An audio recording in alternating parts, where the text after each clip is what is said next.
is 5 o'clock, and we will now call to order our school board meeting for Tuesday, May 3rd, 2022. And we are so delighted to have all of you who are with us in person, as well as those who are participating virtually in our various platforms. As I call the meeting to order tonight, it is before you that we would have electronic participation in the meeting. That will not be necessary at this time, as Dr. Carter, our vice chair, who is recovering from an eye operation, will not be participating, but she did share relevant comments that I will share at the appropriate time within the context of the meeting. With that having been said, Section C calls for the approval of our agenda, and the agenda has been featured via board docs for all of our board members. And so is there a motion at this time to approve the agenda for tonight's school board meeting? I move to approve the agenda for tonight's school board. Thank you, Mr. Trost is making the motion. Dr. Brennan is the second. Any further questions or discussion on the approval of the agenda? Hearing none, Madam Clerk, if you please call the roll. School Board Member Trost? Yes. School Board Member Dr. Brennan? Yes. School Board Member Ms. Morrison? Yes. School Board Member Dr. Coleman? Yes. School Board Member Dr. Sinha? Yes. School Board Member Dr. Gupta? Yes. School Board Member Mr. Harvey? Yes. Motion carries 7-0. Thank you very much, Madam Clerk. At this time, I would like us to stand for the Pledge of Allegiance. I pledge allegiance to the flag of the United States of America and to the republic for which it stands, one nation, under God, indivisible, with liberty and justice for all. Before we continue in our meeting tonight, I would like for the school board to pause for just a moment in memory of Dr. Mike Nillis's beloved wife. Ann transitioned just a day or so ago, and arrangements are already before us, and this board will certainly show love to the Nillis family. And so I would like us to pause for just a moment in silence in memory of Ann Nillis and the entire Nillis family. And it has also been brought to my attention, and I will be asking the board at some later point, along with administration, on how we make sure when persons transition, we appropriately acknowledge them. But it was brought to my attention that Coach Bill Booker, who started at EC Glass, and when First Heritage was built, he went over there and helped with the athletic program, and his wife survives him. And we certainly remember the Booker family as well. I also want to acknowledge that today is the first year anniversary of Dr. Gupta's father transitioning. And so it's just a lot. And so let's pause for a moment of silence.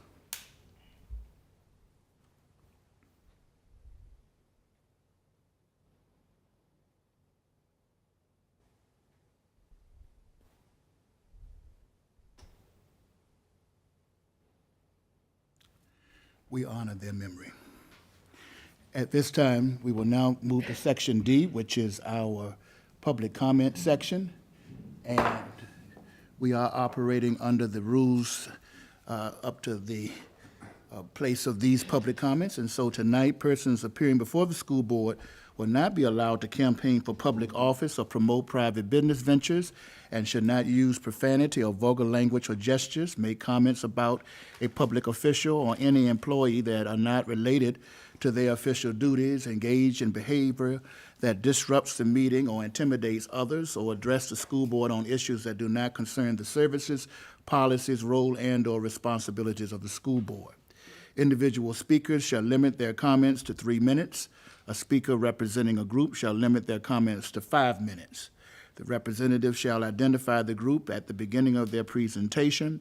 A group may have no more than one spokesperson. The total allotted time for public comments at school board meetings is 30 minutes. Public comments are reserved for the public to provide input.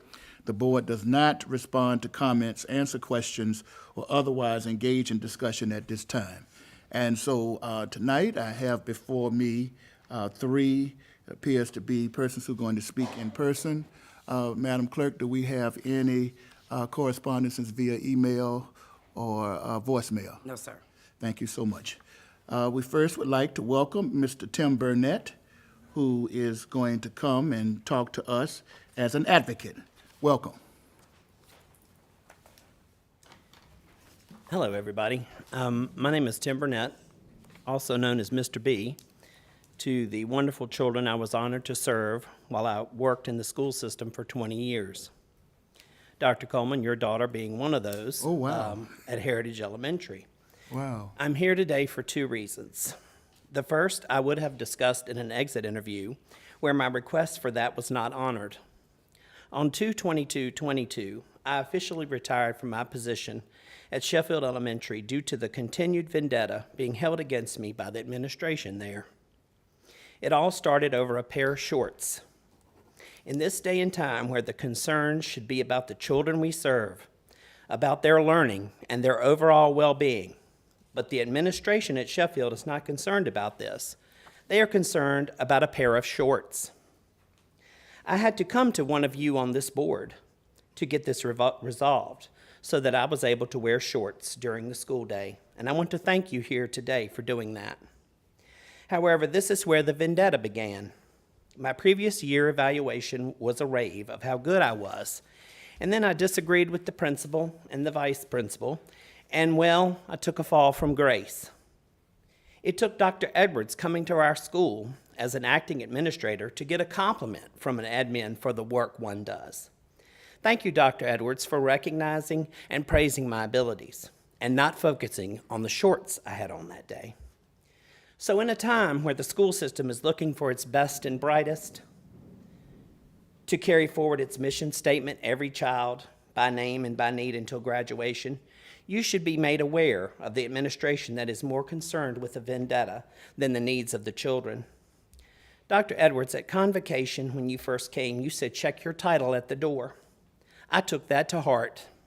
However, when a parent recently asked for me to be in on their child's meeting, Ms. Lee said no. So my question is, was that in the child's best interest? Every child, every day, and by need until graduation? Or a principal's vendetta? This brings up my second reason for being here today.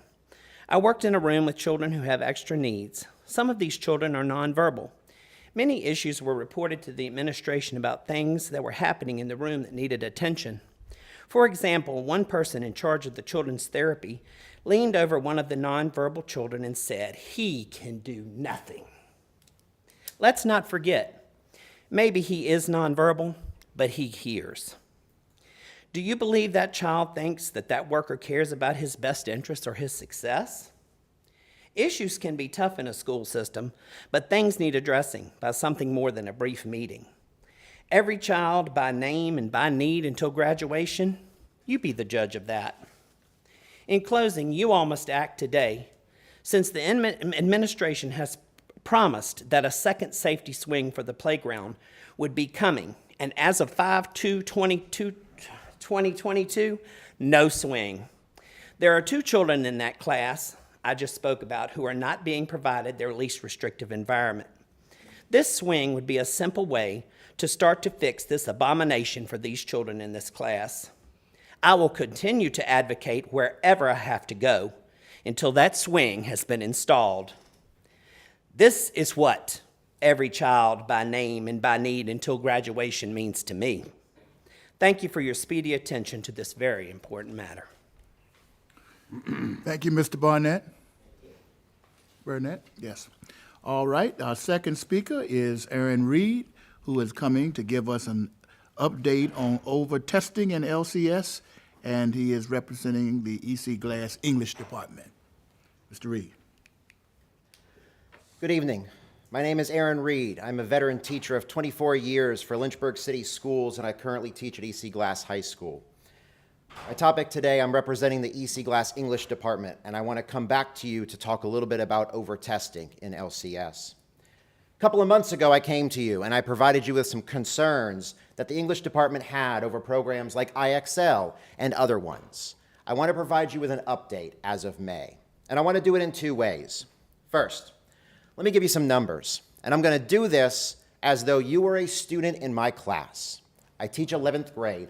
I teach AP Language and Composition to college-bound juniors. Wow. If you were in my class, here's what the last month of your life looked like. By April 1st, you had to complete an IXL snapshot, which for some students was small, some it was not. By April 18th, you had to complete an HMH diagnostic, which gave you a Lexile score. That was not a small test. On April 26th, you took a reading SOL. That took probably about 2 hours, for some students more. On May 10th, you will take the AP Lang exam, which is a 3.5-hour test. And on May 16th, you will take another IXL snapshot. I came to you 2 months ago because we were drowning in testing, and I gave you some choices and some opportunities to reduce some of this. And I was heartened by the conversation that night, but my people in the English department have not seen a change. And I've just told you what my students are going to endure over the next few weeks. Let me give you one other example. This one doesn't have to do with numbers. I'm going to paint you a scene, because that's what English teachers do best. On April 26th, I got to administer the reading SOL to a group of juniors who were not mine. I met them in our lecture hall that morning. There were about 15 of them. They were fun. They were playful. We talked. I got to know them. At the beginning of that test, I have to read a script from the state of Virginia. I don't say my own words. I read that script straight. At the end of that script, I say something like, "And now it is time for you to begin your reading SOL. Please perform it diligently and let me know if you have any questions." And I don't know if I have the words to describe to you in the 10 minutes that I watched them begin that test, when they went from smiling and joyful and fun to glassy-eyed and deadened. And I know you don't have control over SOL testing. You don't have control over AP testing. But what I'm here to tell you is that the reason they looked that way is because back on April 18th, they took an HMH diagnostic that asked them the same things. Back on April 1st, they took an IXL snapshot that asked them the same things. They're doing the same things over and over again. And they don't understand or care about the data that comes to you. They just know that they're taking test after test after test. And they're tired. And we are too. And as I stood in that room that morning, as I administered that SOL test, knowing that it was a barrier to graduation, I couldn't say anything to them because I have to stay on script. But I watched some of those opportunities that they otherwise would have had slip away. We have control over some of the testing that we are forcing on these kids. And I've heard some decent discussion so far, but I need vigilance. I need you to never let up. I need you every month to ask, how many tests? What grade level? Why are they necessary? And yes, some things the state of Virginia says you need a Lexile score. I get that. That many times? Is that how it works? I honestly don't know, but I need you asking some of those questions. You know, on my way here tonight, I texted my wife to let her know that I was going to speak to school board, and she said, I wish they would come see the kind of testing that 5-year-olds do, the kinds of things that they go through, PALS and VKRP and things that I don't even have knowledge of. But y'all, we're doing it to our youngest kids as well, not just our high schoolers. And so I guess I just want to kind of close with this. When I have extra time in my room and I don't have to test, do you know what I get to do? A few weeks ago, we finished up reading The Crucible in American Lit, because everybody in American Lit reads The Crucible. But instead of giving a test in which kids bubbled something in to prove that they understood the main idea, they picked monologues, and they memorized them, and then they recorded them, and then they shared them, and then they watched each other's monologues, and they talked about what they thought was going on and why that character said these words. And it was the kind of education that you want. It's exactly what you want.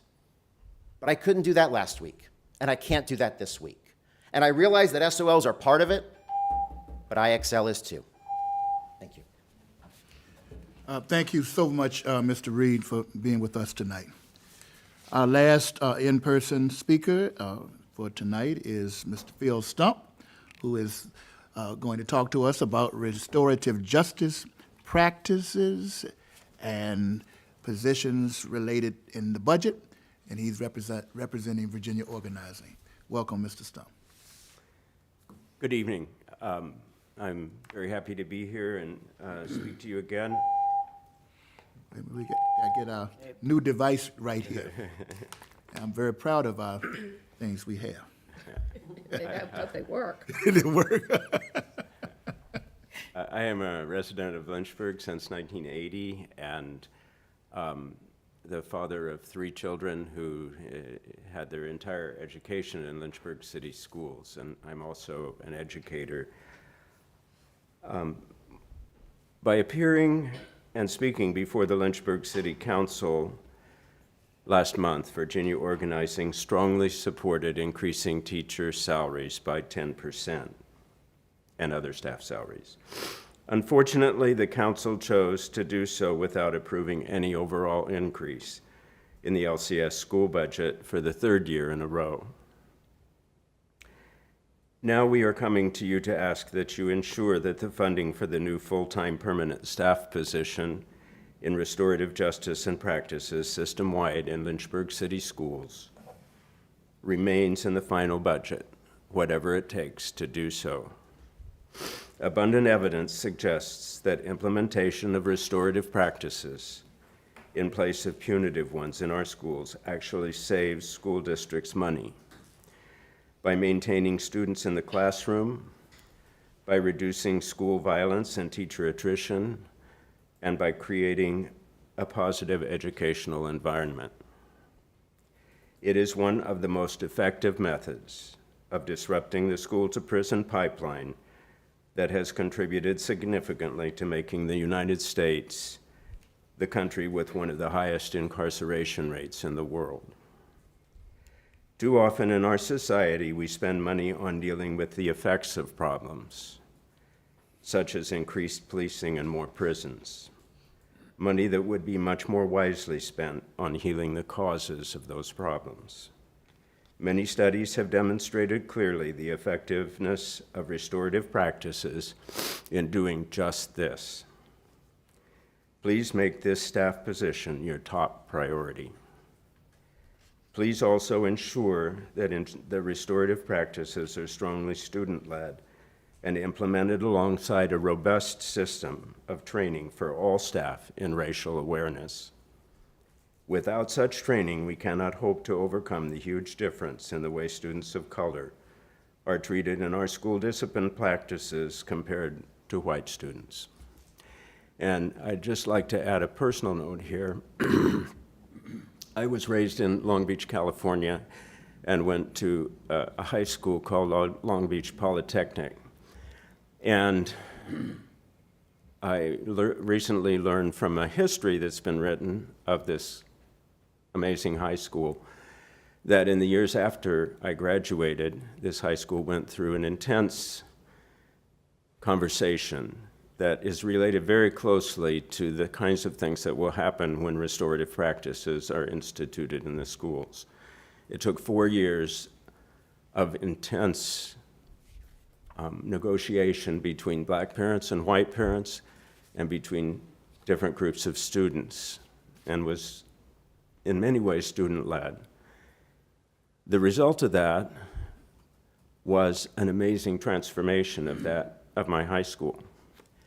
And that school became an oasis of safety in a city in which there was increasing gang violence taking place outside the high school.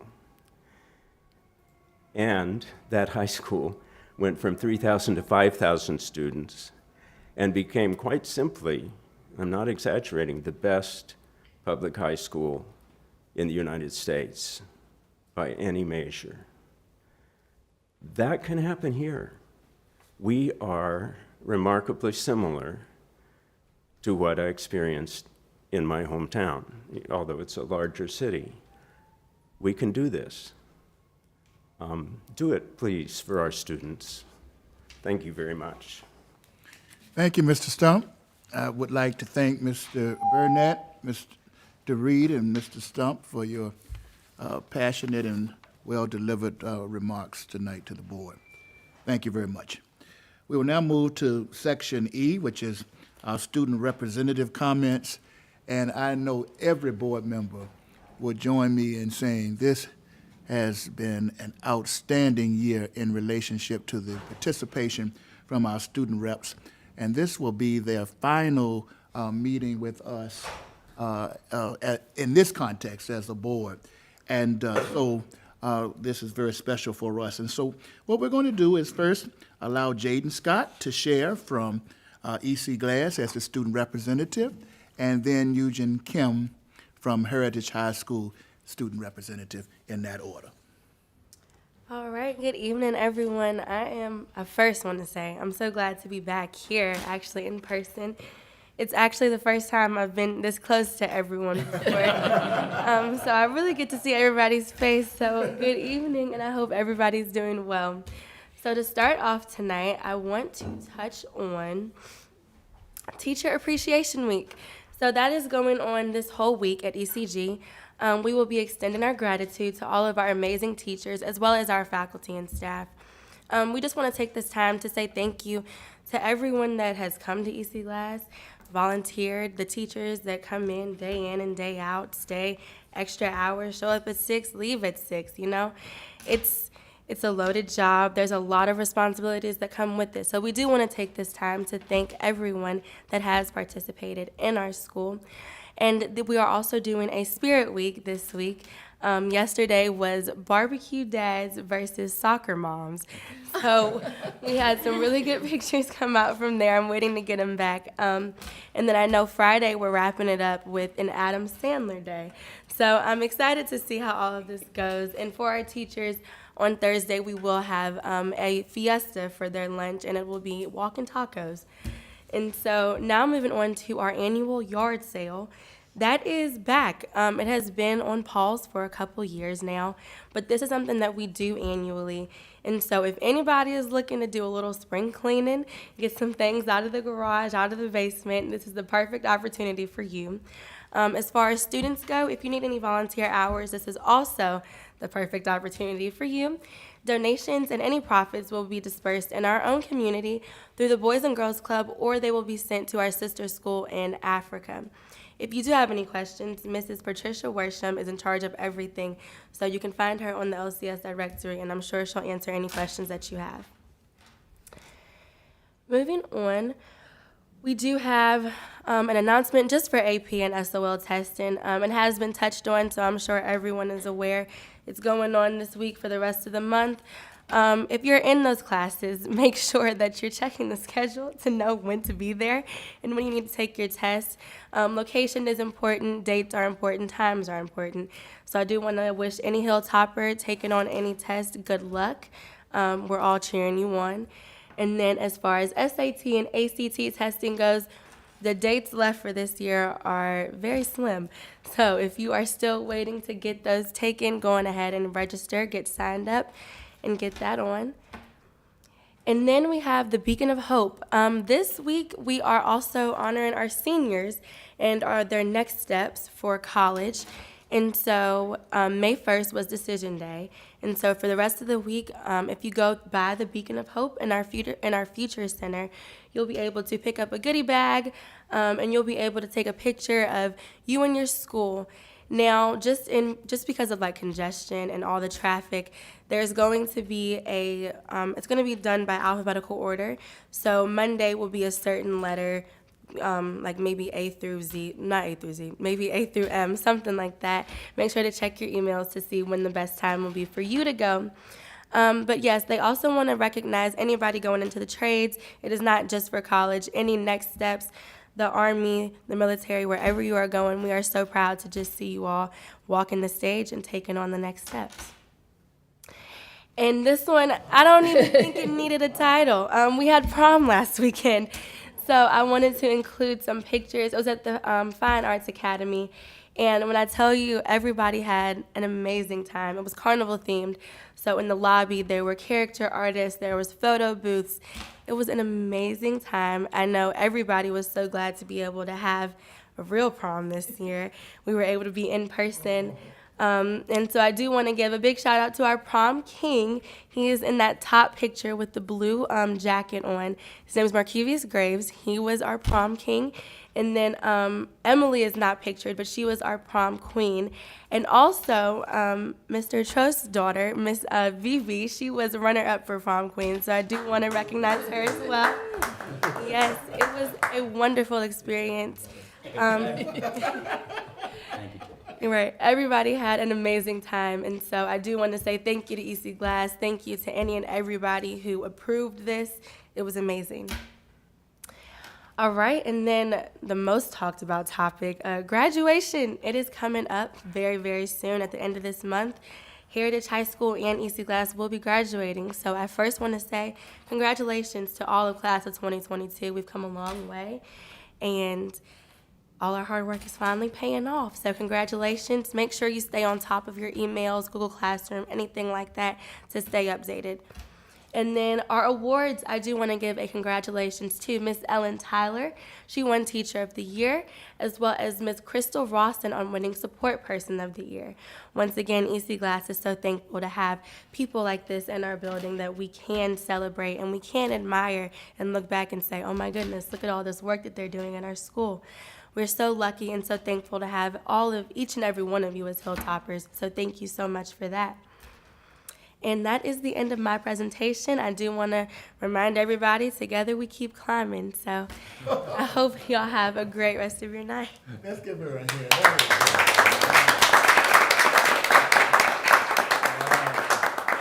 Thank you, Jaden, for that report.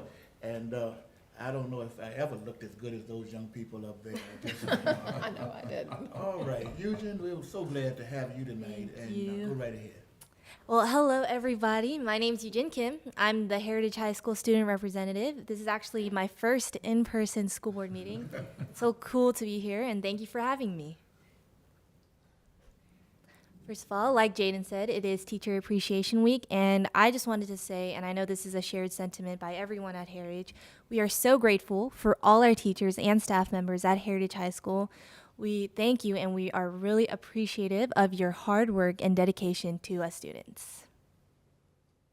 Heritage's prom is this Saturday at 8 p.m., and our theme is Hollywood Celebration of the Stars.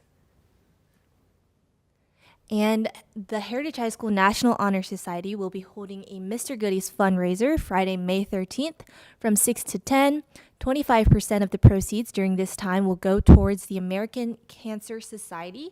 So if you wish, please come out to support our National Honor Society and their fundraising efforts. Teacher of the Year, huge congratulations to Ms. Kathy Drumheller, who has been selected as Teacher of the Year. She teaches biology and actually leads the new aquaponics program at Heritage High School. So big congratulations again. And another huge congratulations to Mr. Paul Johnson, who has been selected as the Support Person of the Year. He is the attendance coordinator at Heritage High School, and we are so proud of both of them and so happy for you.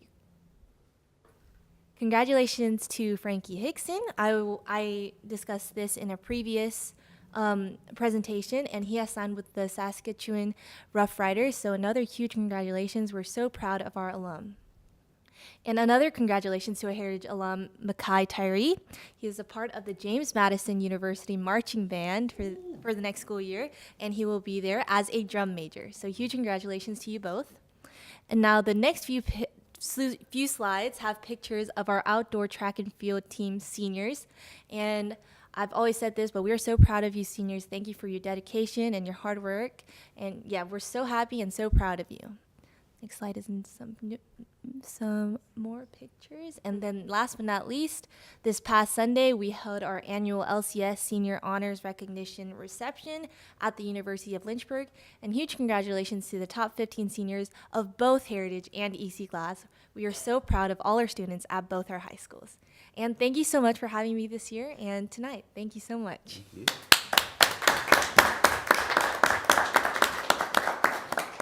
Thank you so much for that outstanding report, Eugene. And she was so very humble, she did not mention that she was one of the 15, as well as Dr. Brennan and Attorney Trost family members. Just a great thing. Give them another great big hand. We're going to now move to Section F, special presentation. And the way I like to do this is to start it off with our resolution or recognition of the student school board reps. But I'd like to begin with Dr. Edwards giving any comments she would like to give first. Certainly, certainly. So it's funny, Eugene, you said this is your first in person and your last in person. But you know what? We have certainly enjoyed working with you. You're just such a blessing and such a charm, even on Zoom. I would speak for all of us. We all perk up when we hear the student report. So we do celebrate you. We honor you. And again, we couldn't ask for better student rep in you for representing your school. And Mr. Beatty is like, yes, definitely in terms of representing heritage. So congratulations to you. I do have a little special gift, but I'll give it at the end. And to Jaden, same thing, second year for you. So you loved us so much you came back, which is really just a testament to your commitment to Lynchburg City Schools and our school board. And we so honor you for your work here with us. And, on a personal note, every time I need a student to do something, I've just, hey, Jaden, and the answer has been yes. And you have just been magnificent in just showcasing and dedicating time to this Lynchburg City Schools and just to your school, to your colleagues, to your teachers, such a support. And again, another reason why we smile when we have our Zoom meetings and everything, because you just make us light up and really keep us focused on, the two of you keep us focused on what it's really about in terms of our work. So again, we celebrate you and we look forward to your future accomplishments and everything that you're going to do. So please, please, please don't lose touch with us. Thank you, Dr. Edwards. I wanted you to start off because you are really the true champion for our students, and she invests quite a bit in making sure that you all are well taken care of. And so thank you for that. Dr. Carter would have read this, but I'm going to read a resolution of commendation and appreciation to Jaden Scott and Eugene Kim, presented by the Lynchburg City School Board. Jaden Scott and Eugene Kim were selected by their peers to represent E.C. Glass and Heritage High School on the Lynchburg City School Board during the 2021-2022 school year. The Lynchburg City School Board views this desire to serve in public life as the worthiest of ambitions. With this resolution, the Lynchburg City School Board seeks to pay tribute to Jaden Scott and Eugene Kim, students who have conscientiously worked to keep their student body's viewpoint before the Lynchburg City School Board. In so doing, they have fulfilled their responsibility and made a valuable contribution to public education in this community. Whereas Jaden Scott and Eugene Kim served Lynchburg City Schools as the E.C. Glass and Heritage High School student representatives to the Lynchburg City School Board from November 2021 until June 22, and whereas Jaden Scott and Eugene Kim served as role model for their peers, excelling as leaders and voices for their schools by participating in important school board decisions and discussions that directly affect their peers. Whereas Jaden Scott and Eugene Kim's attendance at Lynchburg City School Board meetings demonstrated their commitment to their role as champions for the best possible educational experience for all students. Now, therefore, be it resolved that the Lynchburg City School Board of Lynchburg, Virginia commends Jaden Scott and Eugene Kim for many valuable contributions in providing the school board with yet another viewpoint for their consideration and guidance. Furthermore, the school board of the city of Lynchburg takes pride in these superior individuals who so early in their lives have already begun to make their marks by taking such an active part in public life in Lynchburg, Virginia, the Lynchburg City School Board. Let's give them a hand. You all can do better than that. Let's give these young people a hand. Our board clerk and superintendent are going to share some things with these two outstanding individuals at this time.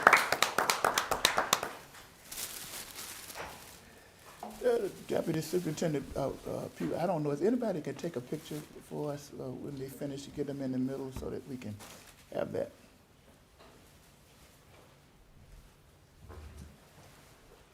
You want them to come in? Yes, ma'am, once they, I would, if we could.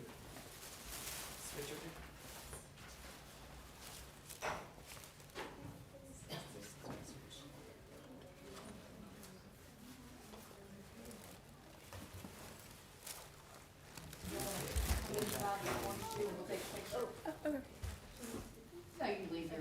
Yeah, you can take. That's fine.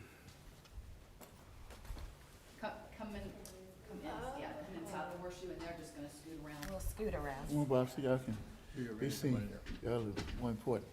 Come on.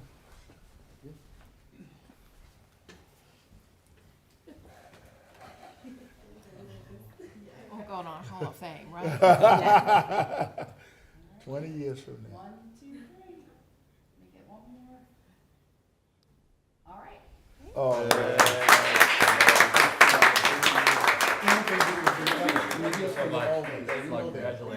all right. Thank you. Wow. Thank you. We are very proud. Not every school board in Virginia has student reps. We're very proud of it, proud of Dr. Brennan and Ms. Morrison's input over this in the past few years, and we're going to keep going. So thank you all very, very much for being with us. At this time, we will now move on in our agenda in the F special presentation piece to F2, Recognition of Teachers and Support Persons of the Year. Dr. Edwards. Absolutely. So you've heard our two student reps talk about the two Teacher and Support Persons of the Year at their schools, and I've included in the agenda that each school actually selects their Teacher of the Year. So you have a list of the winners, the outstanding Teachers of the Year for each of our schools. It is a very difficult task to pick just one Teacher of the Year, as we have so many fantastic teachers. And you will also note that each school and department selects a Support Person of the Year, including administration, school nutrition, IT, transportation, and facilities. So we do want to take a moment to just honor all of those who were selected in their buildings, in their departments as Teacher and Support Persons of the Year. We do our best job to try to surprise them and celebrate them and honor them, as we did with our Support Person of the Year here at the admin building, Ms. Lynn Smith.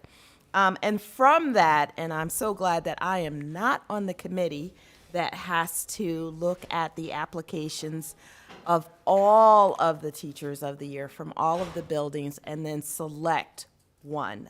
It is a very dubious task that takes all day long. My understanding is they spent all day Monday working through that. And we did send out a press release, but I do also want to just once again, we all went over to Heritage High School to surprise, and we did surprise her, Kathy Drumheller. She surprised us too, but we made it work to surprise her as the LCS 2022 LCS Teacher of the Year, and she will go into a regional competition with other Teachers of the Year around the region, and then of course the Commonwealth. So we are so very, very proud of her, and hopefully you'll get to see her tonight on the news. If not, read the press release for one of our fantastic teachers who happens to be a biology teacher, which is one of the things that I also taught. So congratulations to all of them. We wanted to just take a moment to pause and celebrate them,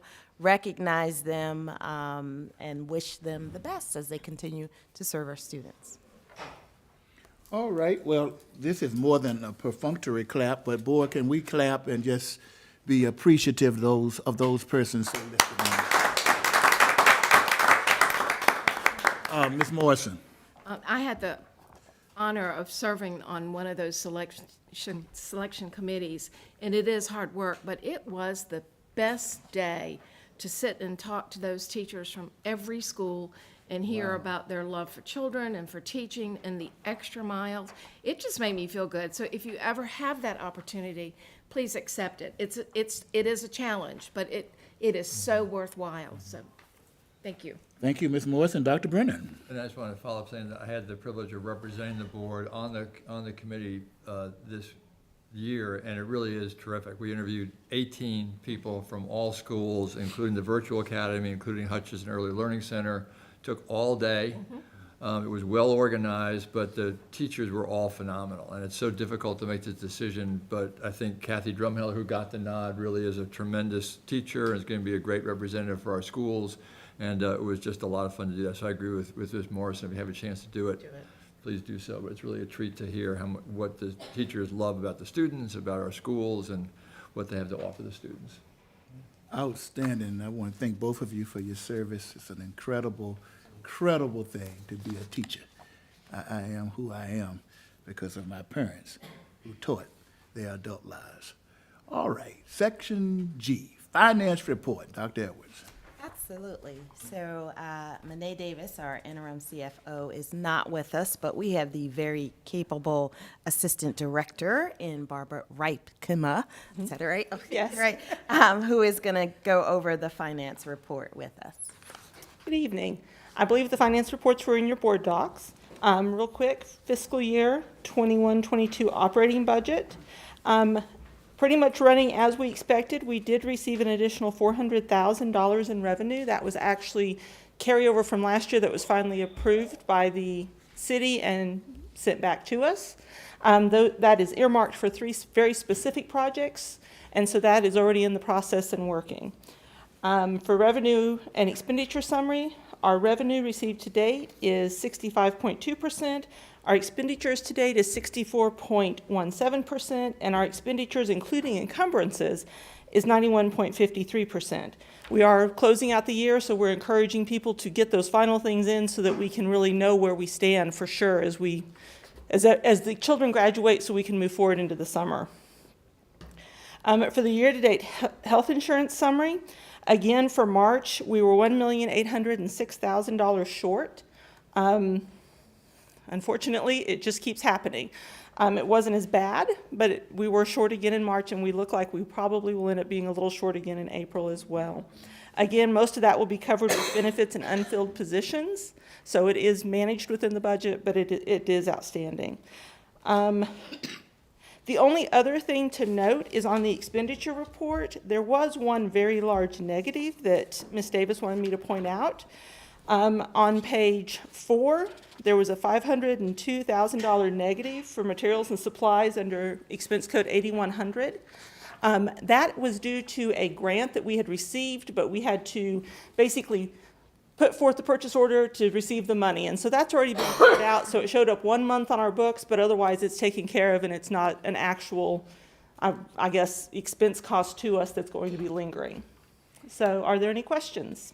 Everybody clear on that point, board? I see 2 board members that want to comment, Dr. Brennan, then Dr. Gupta. Thank you much for filling in, and if this is a question that needs more study, just let me know. But I wasn't sure on the revenue part, the second item, which is the 1/8 sales tax. I wasn't familiar with that category. I wasn't sure that's something we'd had before. I wasn't sure what that was. The 1/8 sales tax, I'm still learning this, but let me make sure I remember it correctly. Okay. It is part of the sales tax that I believe we get from the city. I'll have to go back and double check Okay, that, but I sure. believe it's from the city. Of course, there's always that delay coming in. Normally, finances run about 2 months behind to get to where they need to be, and so that's part of the reason why that's showing as a negative, because of that 2-month delay in there. Okay, thank you very much. So, Thank you, Dr. Brennan. Dr. Gupta. Going back to health insurance, we are in hole by 1.8 million. And you got reserves of 2 million. So you balance it out, but as I look at the next year, if this trend continues and we still got few months left in this fiscal year. And in next year's budget, you are adding about $800,000 to fill up this gap. So how do you plan to catch up? Because the reserves will be gone in a year. So how do we plan to backfill all that loss we are incurring next year? we're not pulling from the healthcare reserve account, though. We're pulling from all of the unpaid, or I guess all of the unfilled positions and benefits and salary line items. So we're actually not pulling from that reserve account at all. We're just pulling straight from all of those multiple unfilled positions that we've had throughout the year is going to basically fix that shortage for us for this year. Going into next year, Ms. Davis would have more of that information because she works more directly with the budget than I do, and I'd be happy to ask her when she returns to town. Because unfilled positions is a temporary phenomenon. Suppose if everybody joins LCS, that's not a stationary faucet where we open up and the water will come every time. Right. It all depends on if we have unfilled positions. So my fear is this year is fine, but I don't know, I like to see a plan for the next year. Okay. Because if this trend continues, this is a trend, will not backfill the whole gap which we are seeing. Because this is month of March. We have April left, May left, and June left. 3 more months left. That'll take us over the hump of the $2 million reserve we have, in case we have to backfill using it. You see where I'm coming from? I do. I completely understand. Ms. Davis is the one that works more heavily with the budget than I do, though. I work more with the day-to-day operations, so she would be much more qualified to answer that. I can kind of take a stab at that because I feel like deja vu from 2-3 years ago where the trend was the opposite. And we ended up with too much money left over because we didn't have high health insurance claims and we had a very high fund balance. So we tried to lower it a little bit, lower the contribution, and now we're ticking up. If you remember last year, we increased the health insurance by 7%. I think we had a choice of 5, 7, or 10, and we went in the middle for 7 to see where that would get us, and we're here, obviously with the 1.8 gap, and now we're increasing it 10% instead of 5 or 7. We up to 10, which is the $815,000. Looking at it, we still are not sure where. Is this the product of we delayed a bunch of things because of the pandemic and now we're in it? So we are continuing to look at it. If it does continue this way next year, we're going to be right back where we were a couple years ago, where we'll really have to increase because we don't want to touch the reserve. As a matter of fact, we were trying to increase the reserve a couple years ago. So we're going to keep a close eye on it. The reserve will cover it if it stays this way next year, but we don't want to have to get there. And it's hard to say what the trend is because it's 2 years of trending up, but we just came off of, before that, 2 years of trending down. So it's kind of cyclic. You can continue with your thoughts, Doctor. My fear is the elective procedures will happen in the months which we have not accounted for. As we go into summer break, people will tend to do the elective procedures they have been delaying all the year. So it will, if the trend continues, it will get worse going forward. So I'm hoping and praying we have a plan in place because after COVID, things are different than they were pre-COVID because a lot of elective surgeries were not allowed at that time. And we also, in the Finance Committee, talked about some other cost-saving options that might factor in here, should that be where the board wants to go, but yes. All right, thank you, Dr. Gupta. Anyone else have a question? Thank you for the very to-the-point way in which you brought the information and your obvious professionalism in handling it. So thank you so much. If there are no other questions from the board on this particular report, we'll move on, and the clerk and others will so note what we'll continue to look for going forward. In this section, we also now will move to G2, which will be our CARES Fund update. And this is very important. It's for information. We hope that the public, please, will pay very close attention. Dr. Edwards. Yeah, so this is, this is our regular updated report that we actually started way back when we received what we call number 1, the CARES 1 funding. And it just details, it's a quick summary of what those funds were allocated for, what the allocation amount is or was at that time, and how much has been actually expended. You'll note in some of them, they are discretionary grants. Others are grants that we actually had to apply for, and we may have applied for more funding. And I will say that in the case of the most recent, one of the more recent ones, which is number 13, just to draw your attention to how these things work, school bus driver incentive, that was a $50,000 application that ended up with a $13,000 award. So depending upon how much we get, we go back and retool our applications and grants as needed. And we've also had to, based on expiration date, shift things out of a later date to move them to a more current expiration date. So there's some of that is going on. So this is pretty much the summary. A lot of the CARES funding have restrictions. For example, some of it says you have to spend 20% on learning loss. Some things cannot be used for, like the bus driver incentive program, you had to have a CDL in order to qualify for those things. So where you may say, well, why isn't this available to everyone in transportation?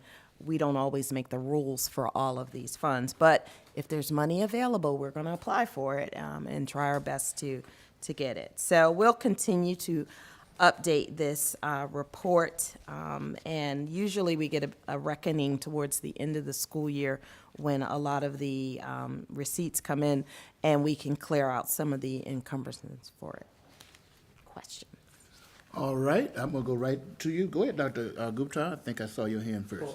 Item number 7, $28 million in ESSER funding, which I just did the calculation, about 20 million is still left unused.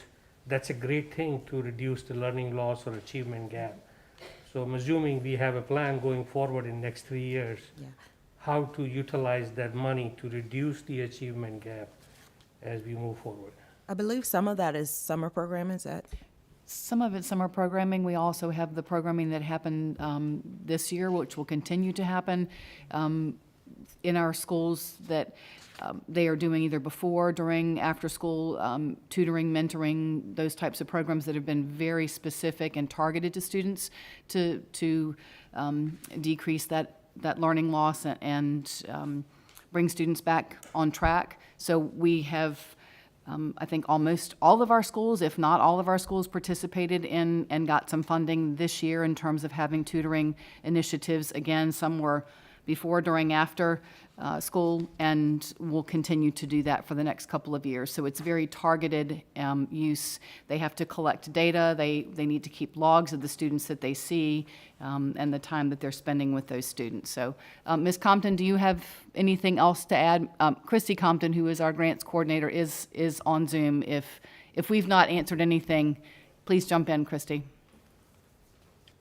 Good evening, and that was actually a very good summary. Yes, all of our summer programming that we're doing right now, the Power Scholars.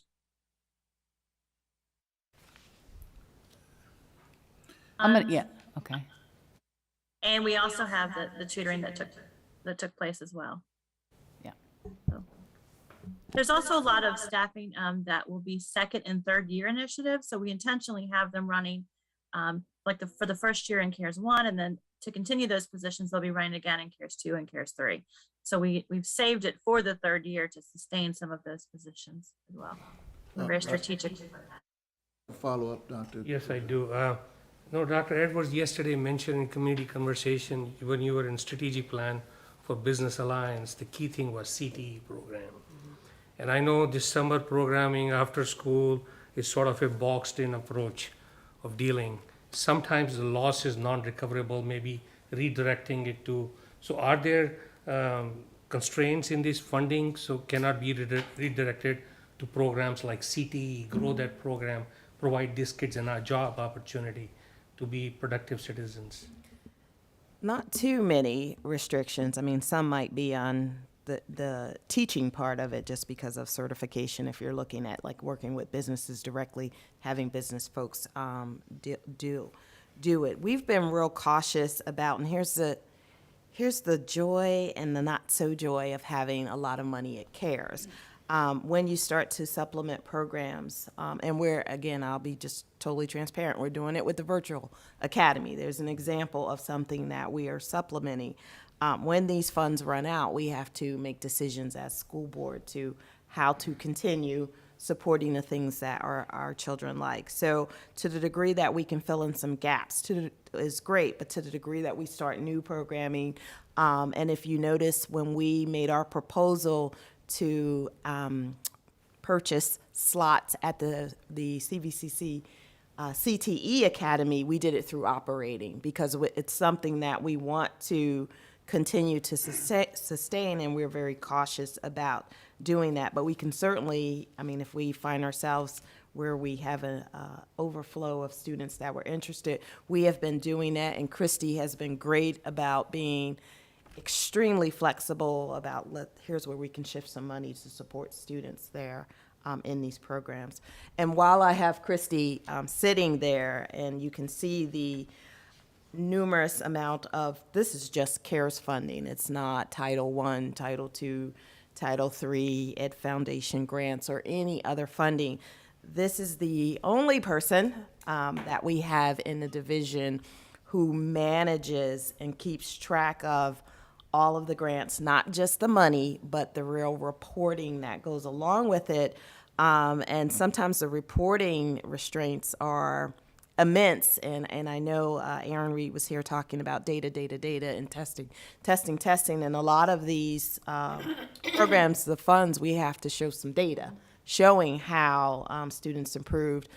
Even, community conversation last night, if we spend any funds on food, we have to have sign-in sheets and things like that. So Christy keeps us straight and makes sure that we have all the correct paperwork. And then there's the monitoring of it, and there's going to be a big reckoning with, I don't know when, but it will come where we'll have, here are the funds we gave you, show us what you did with it, and she'll be sitting right there as our key person. One of the positions that we did have in the budget is another grants position to support the work that she does going forward. So. All right, thank you very much, Dr. Gupta, for your questions. The chair recognizes Dr. Brennan and then Mr. Harvey. Thank you, Dr. Coleman. So a general question on, as far as the CARES funding goes, the ESSER 3, which is the 28 million grant, which is 20% must address learning loss. Do we have a plan or a schedule for how those funds will be used before September 2024, that we will use a certain amount each year in some way? And do we think we will use up those funds by the end of the grant? We do. We have an application that we have to submit with each of these grants, and we had to allocate on the grant which ones are for learning loss and which ones are for general. There's several categories, which ones are for mental health supports, which ones are for technology. So we did have to submit that application. And then anytime we change it, we have to submit an application amendment for that. So we're tracking that very closely. And then as Dr. Edwards said, we've already submitted 2 reports that show, where we are to date and how we utilize those funds, and then projecting how we're going to use the remainder of the funds. So we're tracking it very carefully to make sure we don't give any of those funds back. Summer is our biggest initiative. We use summer of 2021 funds for ESSER 3, and then we're also using summer of this year. So that's going to be a big initiative for that. And then of course the tutoring is huge as well. Thank you. Thank you for all your work on that project. That's huge. Sure. It is. Any follow-up, Dr.? No, thank you. Okay, Mr. Harvey? Thank you, Mr. Chair. And I guess I'm going to end up following up on Dr. Brennan's comments here. And I do appreciate all the work that sounds like has gone into, applying for these grants and laying how the monies will be spent. Sure. However, this document that I feel like we've looked at several times before, when we look at this, we see dates back from 2021 in which we've received monies, and we're looking at 0% spent, 6% spent, et cetera, et cetera. I think this document needs to be expanded, and the information that's being shared with us that these are budgeted out through how these are going to be spent throughout the duration. For instance, this 28 million, how is that amount? Right now, only 12% has been spent. How is that amount going to be spent by September 30th, 2024? It sounds like all of this information has been prepared and is laid out. We need to communicate that. That needs to be available to all the citizens of Lynchburg, because what's happening is folks are seeing these numbers and they're going, You've got all of this money and yet you're not spending any of it. We need to outlay what we have, what it's earmarked for, the year that it's proposed to be spent, and have that information where it's publicly available to the community, whether they look at it on the website or through some other means that it's available for everyone to be able to easily see and digest. I think that's a very fair comment. One of the things we have too, there's HVAC projects, there's a lot for indoor air quality, so there's some significant funds going towards construction. And working with Steve Gadsky, Don Floyd on the schedule for those things. There's also the connectivity, the internet project that went through the capital improvement plan through the city of Lynchburg. So those are multi-year projects too. So we can certainly show you the amounts that were budgeted for things and kind of the timeline for that, knowing that some things may change, but we have that information ready. We had to submit that to Virginia Department of Education. So we can get that for you. All right, thank you. Madam Clerk, make sure that Mr. Harvey's comments are so noted. Mr. Harvey, any follow-up on your? No, I just would say I would definitely appreciate that, and I think that we need to make it a focus that that document spells out as clearly as possible and maps it out through each of the spending years, and it's made publicly available. All right. Any other questions concerning the CARES Fund update? You have the pages, and we certainly will work on it. I was very appreciative, Dr. Edwards, of you helping us to appreciate the fact that it's nice to receive whatever these amounts are, 28 million for item 7 and so forth and so on, but it carries a lot of responsibility that has to cause us to do certain things in order to be able to use the money. And one of the things, as you get to be around public education for as long as many of us are now becoming, you realize that it is more difficult than it appears to do all that we need to do. This has been a good discussion. Please, Dr. Sinha. If I could just add one more thing. The reporting for these funds is just unbelievable. I just finished helping our grants person at Sweetbriar do a fairly simple one on just relief funds that we gave to students to help offset their unpaid balance or whatever. But for instance, they wanted calendar year enrollments instead of academic year enrollments, which meant redoing everything. And it was a tremendous amount of work on my part, let alone her part. And so I really have sympathy for you in terms of what those reporting requirements will be, because you're dealing with significantly more money in multiple funds, and so I'm glad you're going to get some relief in an additional grants person, because you are going to need it. Thank you, Dr. Sinha. Dr. Gupta, did you want to add? I was going to say, but she already said it. Oh, wow. I know you're doing an excellent job, but we have a data guru on our board.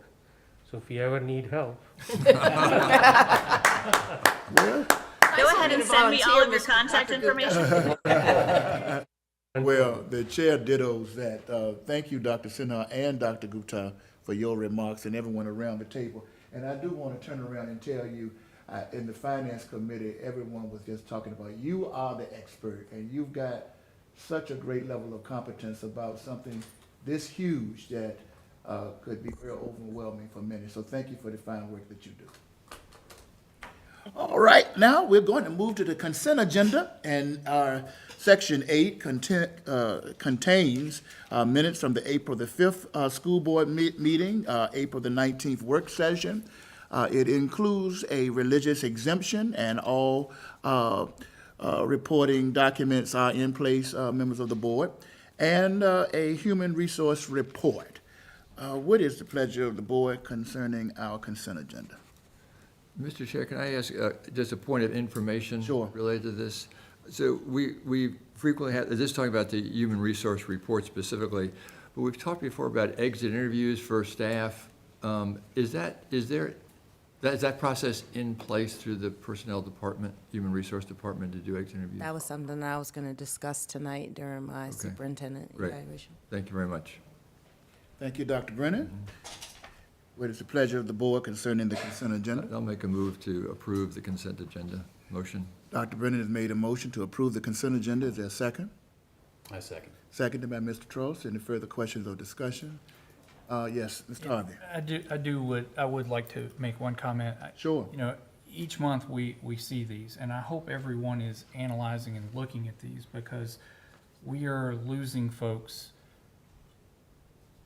at a much higher rate than we are adding new folks on. And we've got to turn that trend around. Thank you, Mr. Harvey. Any further questions or discussion concerning the consent agenda? Mr. Trost? Thank you.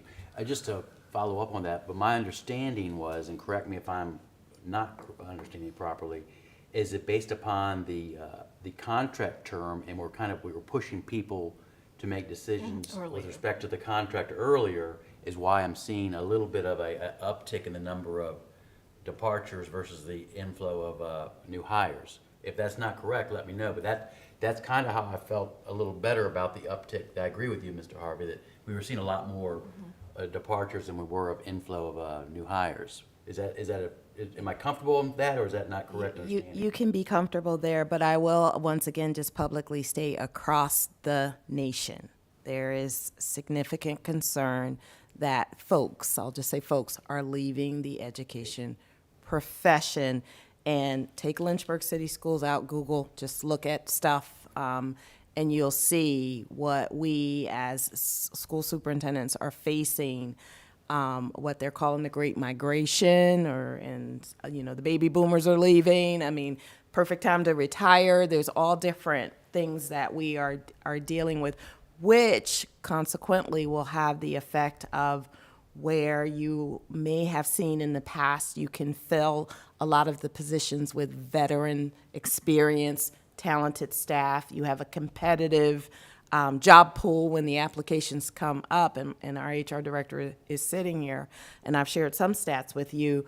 We're not seeing that. And we're also seeing where folks who are taking positions in, we'll say, upper level positions are again not having significant experience. So we're seeing a lot of teachers who are applying to be principals, not a lot of principals applying to be principals. You're seeing again teacher leaders looking for administrative jobs, and not a lot of experienced high-level directors and things like that with years under their belt. And many of us in superintendents, and again, I'll share a little bit more later, are looking at the reality of talent pool. So if talent pool does not come with as much talent, but definitely a pool, what do we need to be doing in-house as we grow our own people, but also, bring new folks to the family, so to speak. But how are we providing training and time and investment in them so that they can be successful in the job? That's the new reality, that folks aren't all hitting the ground running, and they need time and training and investment. It's a learning experience for them. And that's causing us as superintendents to also shift how we do our work, where we were in better positions a couple years ago. Dr. Gupta. So, assuming does it have something to do with the post-COVID reality, that the mental health issues have gone up? Because I see as a school board, we used to meet in discipline committee once a month. Now we meet almost every week. So is that what's keeping these people running away from teaching jobs? I wouldn't say anybody's running away. I would just say they're all making life choices that are best for them. In our community, and I'm looking in the back, we do have an uptick of just events in our community. And when you see an uptick of events in our community, it spills into our schools. We're just a microcosm of what's going on in our schools. This morning, I spent a great morning with the pre-K teachers in Barbara Sorrells, and we talked about kids' regulatory skills. And it's different, even at as young as 5 years old. And she really went into, just consider if you were pregnant during this pandemic and you were under a lot of stress and trauma. Don't think that didn't affect your baby, your toddler now, if you've had a kid.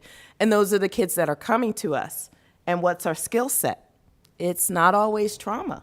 So yes, you do. If you ask teachers, what's the number one thing that they're facing? And it's like, okay, we really need help with student behaviors, and it's going beyond just a classroom management, like become a better teacher and more engaged. Yes, there's some of that, but when you're looking at, and we did a whole thing on biting today, and I have a new appreciation for why kids bite, and it's very different than what I would have thought 10 years ago, based on what I understand about trauma now and what kids are going through. But if you're an educator and you are not coming out of a trauma-informed college ready to do that, that's not what you're thinking you're going to do in a classroom. And if we continue to pack classrooms with 20, 25 kids in the class, that problem magnifies. So why is it different this year, Dr. Edwards? Well, last year, our class sizes were a lot smaller. Last year, you didn't have as much discipline because we were on a hybrid schedule. We had smaller classes. Now they're a lot bigger. We have more social integration between children, and teachers and staff, I will say as well, are responsible for maintaining all of that. We also are seeing in our community, it's not just the kids. What happens when the adults they themselves are going through trauma? Sometimes that, falls on the children as well. So we are looking at a whole different approach to how we're doing schooling. And for people who have done, in their 20, 25, 30 years of, this is what I have done that has worked. And I have products, kids out there, where I can point to success. And now all of a sudden it's not successful. And what supports are we providing them to make it successful? And it can't be, how did they do on the SOL test? That can't be the support for our children. So we are seeing some of that. It was already predicted that we would see a decrease. So pre-pandemic, we would already see a decrease in education due to the baby boomers now kind of retiring and aging out. And the interest into the public education field has been going down. So less and less people are choosing to go into education. So if you combine those two things, we are where we are right now in terms of talent. I know we look in talent ed all the time, and that's our portal for applications. And I will tell you, it has been rare in my career where I've had a principal say, it's been posted for 2 weeks and I have 0 applicants. And that could be at an elementary level. But that's where we are. That's our current reality right now in terms of just talent. Thank you, Dr. Edwards. Mr. Harvey. Yeah, and, as I've looked at these over the past months, and I'll just use this one as an example, less than 20% of our resignations are greater than 4 years. Mm-hmm. So most of them are people that are here a year or two. I guess for me, in my industry, I know it's much harder to get a person than it is to keep a person. And so I think we've had this big talk and this focus on recruitment, and I think we might need to look at what do we do about retention.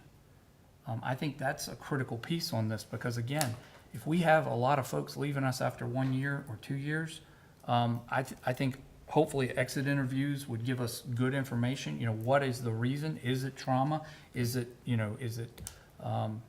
pay? What is it? What's going on? What's causing this? And I think this is the type of information that we also need to share with the main colleges around here that help feed us and say, hey, this is data that shows you that we might need to have more trauma education for teachers that you are in the process of training before they even come to the school systems. So if, when some of these I see, experience 0 years, that leads me to believe or understand that that's a person that basically this was their first year, so they're kind of one and done. What happened? Why did they feel so inclined to not continue? Are they not going to continue in the profession? It's just, there's a lot of why there that I think that we need to ask those difficult questions. And again, I think it goes back to Dr. Brennan's question about exit interviews as well. Thank you, Mr. Harvey. I would certainly want to reiterate how proud I am of our board, and thank you for your questions relative to the consent agenda and the matter pertaining to human resource report. And to our newest board member, Mr. Trost, I'm very proud of what you stated a few minutes ago, your awareness, you know, your knowledge of what's going on. It just speaks volumes about where this board is as we contemplate matters. Now, we haven't usually had such a robust conversation during the consent agenda. So if there are no further questions, I'm going to ask the clerk to call the roll. School Board Member Trost? Yes. School Board Member Dr. Brennan? Yes. School Board Member Ms. Morrison? Yes. School Board Member Dr. Coleman? Yes. School Board Member Dr. Sinha? Yes. School Board Member Dr. Gupta? No. School Board Member Mr. Harvey? Yes. Motion carries 6-1. Thank you so kindly. Thank you, members of the board. Now we're going to move to Section I, School Board Member Reports. And as each of these are listed here, Madam Clerk, we will make a determination on what we need to do in relationship to Dr. Nillis. And again, it's a little heavy over here for me to see the absence of Dr. Nillis tonight. And so if you're watching, we respect you, we appreciate you so much, and we are with you. And so some of these, Dr. Nillis obviously was chairing, so I won't even, well, I tell you what, the Finance and Facilities Committee, she did an excellent job. Susan Morrison, could you report on that, please? Thank you, Dr. Coleman. We did meet on April the 26th, and we have basically 3 items that we discussed. The first item, Mr. Matthew Smith from Corporate Benefits Consultants gave an overview of a modified deductible health insurance plan. And the 3 of us tried really hard to understand what he was saying, and then decided that we had a tutoring session afterwards. We understood a little bit better. But he was going to city council to talk to them, the city leadership, about what this would mean, and then he would come back to the full board and do the presentation. It's a higher deductible amount at a lower premium cost, but there's a savings account that members can contribute to for medical expenses later. That's basically what he's looking at as an option for our employees. The financial reports for school board meetings, we were shown several examples, and after a brief discussion, the Finance Committee and the administration agreed that this would be on a retreat agenda item, that this was something that the entire board should look at. We saw 4 different financial sheets, and since there will be 3 new board members in July and a new board member after 1 year, that we thought this would be an excellent education opportunity for, and then the new board could make the decision. The third item was a budget reallocation discussion for the funds from the fiscal year 2021-22. The recommendations from the Finance Committee was that a stipend for all employees be included in this fund balance reallocation. This will be presented and discussed in new business item L1 tonight. And that was basically it. Thank you, Ms. Morrison. Dr. Brennan, you were there, anything else you'd like to add? No, I think that was an excellent report. Thank you so much, and I agree.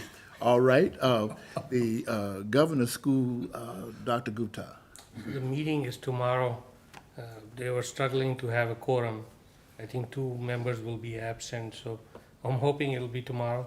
But the main item for agenda for tomorrow is to look through the policies, which we talked about last time, and the budget, because budget last time they allocated about 8% increase in line with the LCS. So wherever the LCS budget lands, CVGS aligns their budget with our budget.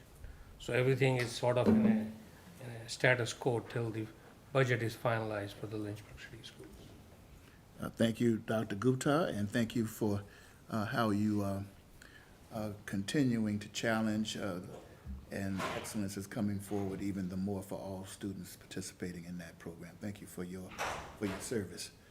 Dr. Carter will report out on Laurel at our next meeting, unless Ms. Morrison would like to add.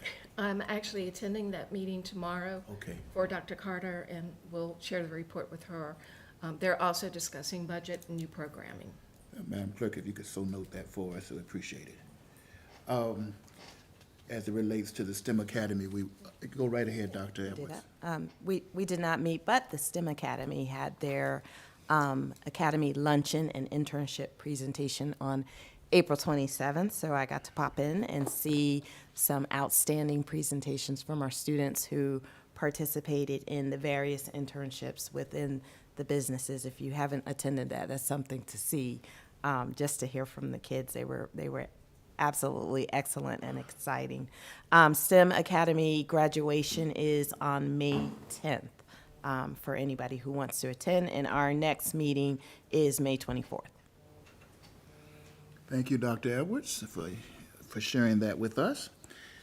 We will now move on to our Legislative Advocacy and Community Relations Committee. Our distinguished chair for that is here, Dr. Sinha. Well, we didn't meet in April, so there's no report. But we do have a meeting next week. Thank you. We'll look forward to that. Everybody who's apart, please be in place. All right, thank you, Dr. Sinha. All right, as it relates to the Education Task Force, I have nothing to report until council has further acted. And so that's all I can share at this time. Dr. Gupta?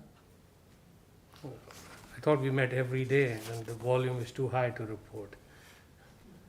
Well, thank you, Dr. Gupta. Partners in Education, the PI Board will be meeting this Thursday, May the 5th, and so that group will continue in its work. I did just sit in the last meeting, and it appears that they're moving along very nicely. Mr. Harvey, do you have anything you'd like to add concerning that? Yes, sir. All right, thank you so kindly. All right, the Beacon of Hope. Dr. Sinha, anything you would like? No report. Okay, thank you so kindly. And the Education Foundation, Dr. Sinha and Mr. Trost. Well, I'll just speak about thanking them for honoring our students at EC Glass and Heritage this past Sunday. Appreciate that, and all of the good support that the Lynchburg Education Foundation provides for those students. Also want to reach out again and thank them for the day of appreciation they provided to our staff, the city school system. I've heard wonderful things about it and truly appreciate all that the Lynchburg Education Foundation has done for not only our students, but also the staff that we are so appreciative of. Wow. I think it's worthy to pause and thank them for that. I mean, that's powerful. That if you're watching, thank you. All right, well, we thank each of you for your service on these various groups. And we do want the public to know that each of our board members, we are engaged. This is, we raise tough questions. We're dealing with tough matters as we move together as a team. And that is what we continue to be. And we always celebrate individuals who will lead us to truth versus illusionary, twisted truth. And we do try to make sense of all of that. All right. Section J, Comprehensive Strategic Plan. Dr. Edwards. Absolutely. So each business meeting, we try to highlight one of the objectives, one or more of the objectives of our comprehensive strategic plan, which 5-year plan. I did put in the board docs a hyperlink to the plan. One section, it's under, obviously, the school board section, but also under quick links for any of our parents or community members who want to read the entire multi-page plan. Like I said, we pull out a goal each month to talk about it and our progress at achieving that goal. And tonight I have Mrs. Scott, who is going to talk about goal 2.3.1, which was to look at some programs to promote staff wellness. Ms. Scott. Good evening, board. Good evening. So today was a great day. Today was a morning full of wellness. So today was our fabulous morning of wellness. So we had 538 participants. And just to name some of the activities that they could select from. It was from yoga on the Dell. It was from golfing, hiking, rock climbing, and much more. It was so many different activities they could select from this morning. It was from 8 to about 11:30 today. and then they came back to finish up their professional development. And I wanted to thank our staff for their dedication throughout this school year. And on the behalf of Lynchburg City Schools, I wanted to give a big shout out to the Education Foundation and the various businesses and organizations that collaborated with us to make this day possible for our LCS staff. The Education Foundation and the committee, so including myself, we went around to some of the activities today, and it was incredible. The teachers were so grateful and just so glad to relax today. I mean, they really enjoyed today. Also, like Dr. Edwards said, I just wanted to say that we did accomplish one of our strategic goals by collaborating with the Ed Foundation. Great. Thank you. Any questions? Okay. And thank you, Ms. Scott. I know that was a lot of work and collaborating with the Education Foundation. Appreciative of all the work you've done. Thank you. Dr. Gupta? You know, you're doing an excellent job, and I can say that out loud. It takes a time to fix the system which has been sitting there, but I think you're moving. I know people have questions about HR reports, but you are the right person to take it in the direction you're taking. So I appreciate everything you are doing and the team you're building around you. Thank you. All right, is that it? I can't see the back row, but I know Jody Gillette was here earlier today. She might have scooted out.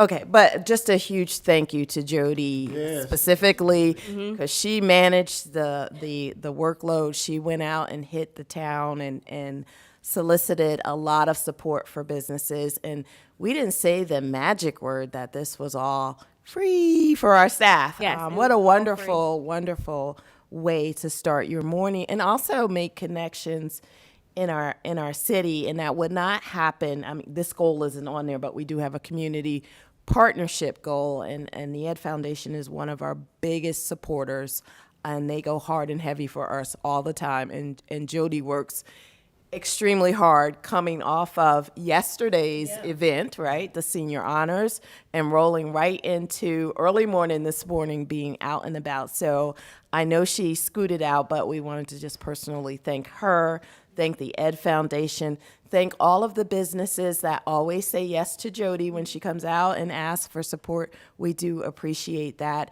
And one of the nice things that I heard today was I didn't even know we had that, and that's great, and I want to go back. So it also served as opening our community to our school staff and showing them some of the wonderful things that you could do here in Lynchburg, which is on the tourism strategic plan. So we are all working together to promote our city and our schools and celebrating today. So thank you, Ms. Scott and Ed Foundation. And Zoe.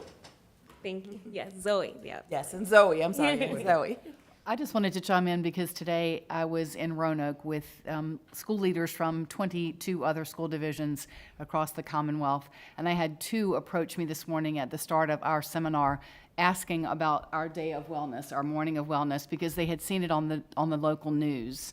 And so they were very excited and very complimentary and asked a lot of questions, and they thought it was a wonderful way for us to honor our staff. So kudos to everyone, and it wasn't just noted here. There were others across the Commonwealth who, through the news, were able to get a look at what we were doing here. So you should be proud.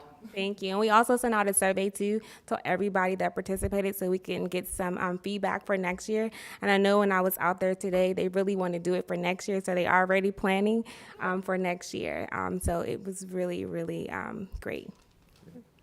Well, I think it's important to give credit where credit is due, and we thank you. And I shared in my remarks to Jody the last 3 or 4 days that I've talked with her, that is really top-notch, cutting-edge support. Mm-hmm. And so this board doesn't often do it, but one more time, let us give an applause to those who helped put that together. And to the people. Huge, so thank you very much. Thank you. All right. I think we can handle the unfinished business piece. I think we can get that in now. And so, board members, we do have quite a bit under our community update, all of it very necessary. and this is all for information. So K1, Dr. Edwards. Okay, so for the LCS update, we're actually going to tag team a couple voices here, starting with me. The facility study. So kudos and thank you to all of our community members, parents, staff, and board members, city officials who came out to the last two community conversations. We had one on April 25th at Sandusky Elementary School, and we had one last night at Lincoln Elementary School. And we are just grateful for extending the conversation about the facility study, the demographics, and where we're going with the future. We have two more at schools. The next one on next Monday at 6 o'clock will be at Paul Monroe Elementary School, and that's for the Paul Monroe and Bedford Hills area, although anyone can come. And then on May 16th, we will have at R.S. Payne for the R.S. Payne R.S. Payne Bass and Hutcherson community areas. And again, anyone can come. And then May 23rd, after we continue to get feedback, we will determine the location of the last one, which will sort of summarize everything that we've experienced.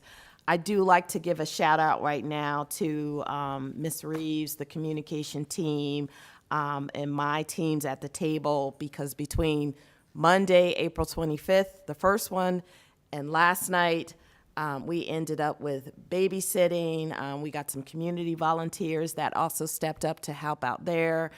We had snacks and water, again, through community work, and we also streamed it on Zoom.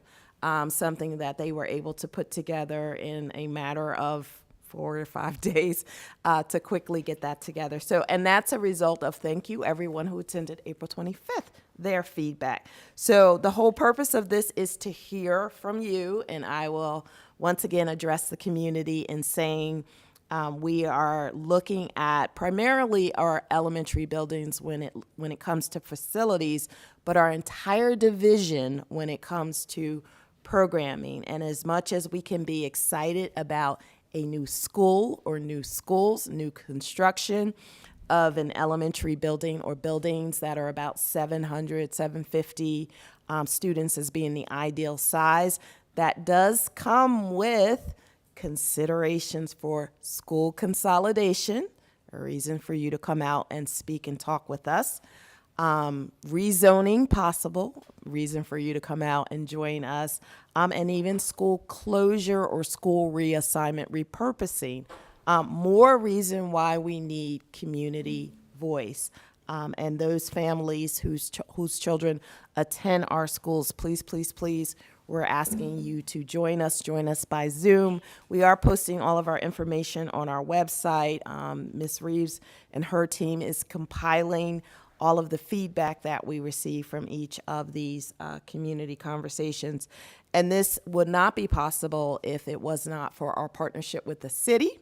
The city does own the building, so any financial investments that we make, we would do in partnership with the city. So to that end, our consultant, Blair Smith, who has come to the school board on several different occasions, including a joint meeting with school and city, is going to do a presentation for city on May 10th at the city council work session, I believe at 4 o'clock. And he's going to go over the demographic information that he shared with us, which we are also sharing with our community. So again, thank you to everyone who participated, and we look forward to seeing you on Monday night at 6 o'clock at Paul Monroe Elementary School. And you do get a tour of the school, too, if you have not been in those schools.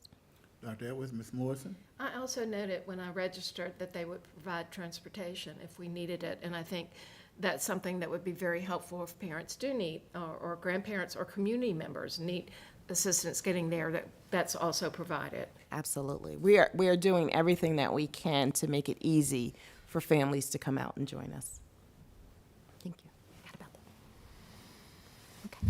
All right, go right ahead, Dr. Edwards. Move on. FY23 operating budget, where are we? We are waiting for the state numbers. So while we did have some movement with city council, and we're grateful for their support. We are still waiting for our state numbers, and if this board remembers, there were 3 different proposals. There was the governor's original proposal for which our budget was built. I like to call that one the middle of the road. There was the House proposal, which would result in us receiving less funding than we had hoped for in the governor's budget. And then there's the Senate proposal, which is the one we're all leaning towards because that would result in us having more funding. So once we have solid revenue numbers so that we have a total that we're working with, this board, we have to come back and get to work. So I just want you to dig up some of your old documents. They're all on board docs. We had a proposal that had what we call zeros, where things are just going to increase because they are. There was the 1+, and on the document that is posted on our website is the original one for the 5% salary increase. And it also had some priority ones, which were things like what Mr. Stump spoke about. The restorative justice position is in there. The support position for the grants personnel is in there. The additional slots for students to participate in the CVCC CTE Academy are also in there, going with the theme of wellness. And if you notice, our goal for the staff isn't just a physical or emotional wellness, it's also financial wellness. So there are some perks in there for our staff as well. So I'm asking the board while we wait, and I'm hopeful that it'll be any day now, that you go back and review that, because we're gonna have to come back and prioritize how we're gonna allocate funds that we do receive, whether that's hopefully not from the House, we receive a cut, or if we receive the additional funds where that falls in our proposal for 5%, 8%, and other things. So I just wanted to keep the community updated on where we are with that. So our budget reconciliation process will mirror what we witness council do to get to the place where we know what we'll get from them. So please, board members, as you always do, let's stay on top of it, because whatever we decide to do, whenever we do anything leading up to that and certainly during that process, will impact our ability to do some of the things that you just heard. And we do have persons in our community who are yet questioning whether or not we're doing anything to address the achievement gap or concerns that the COVID dynamics have exacerbated for us. Dr. Gupta. On the House side, how much negative gap are you expecting? I do not have the numbers in front of me, but I know there was a difference of about 5 million between the House and the Senate. So. Because personally, to me, one variable which needs to be constant is the salary increase, irrespective of whatever comes our way, and then we go from there. Thank you, Dr. Gupta. All right, Doctor, go right ahead. Okay.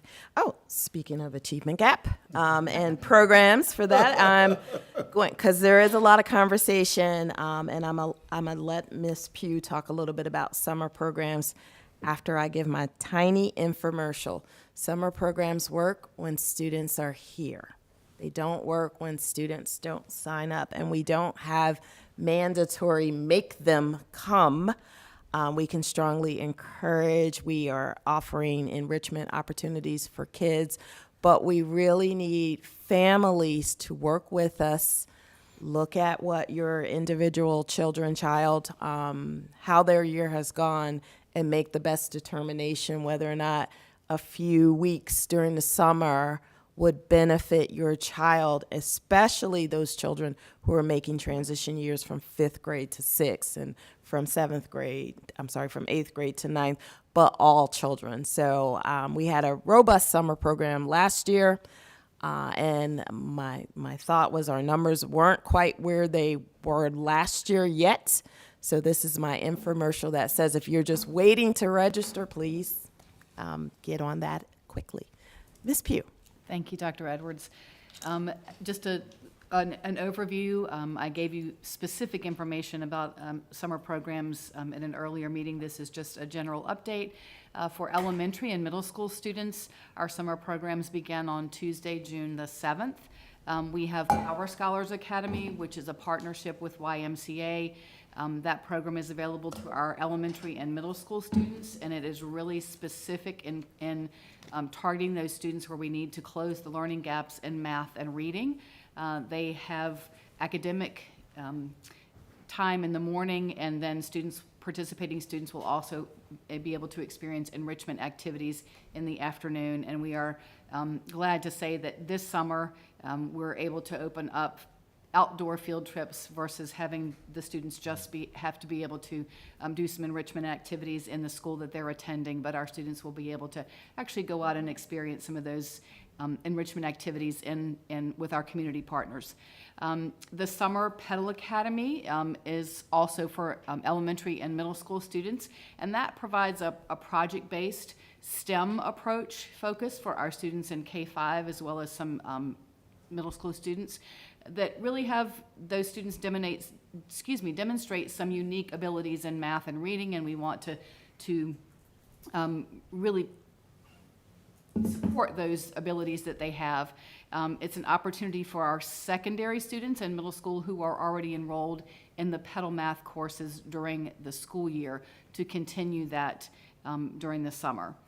On June 1st, our online courses for our high school students, we have offered and will continue to offer personal finance and health and PE 9 for those students who are coming into high school and want to get a jump start on that. And those online courses begin June 1st.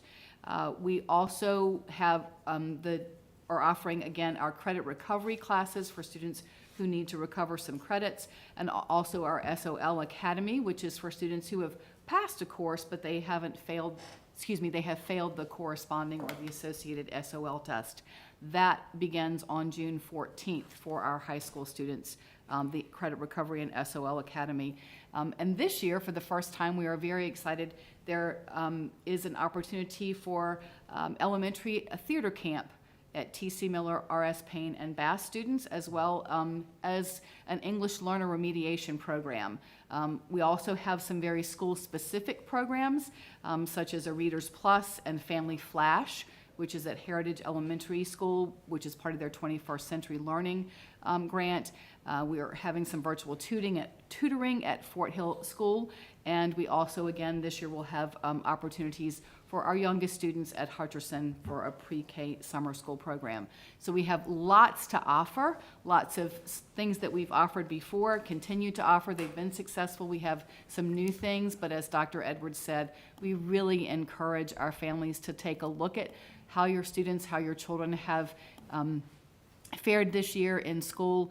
And if you have any questions about summer school, please reach out to your school administrator, your child's teacher, and ask questions, and they will be able to give you additional information. But as Dr. Edwards said, if summer school is only as successful as we have students who are participating.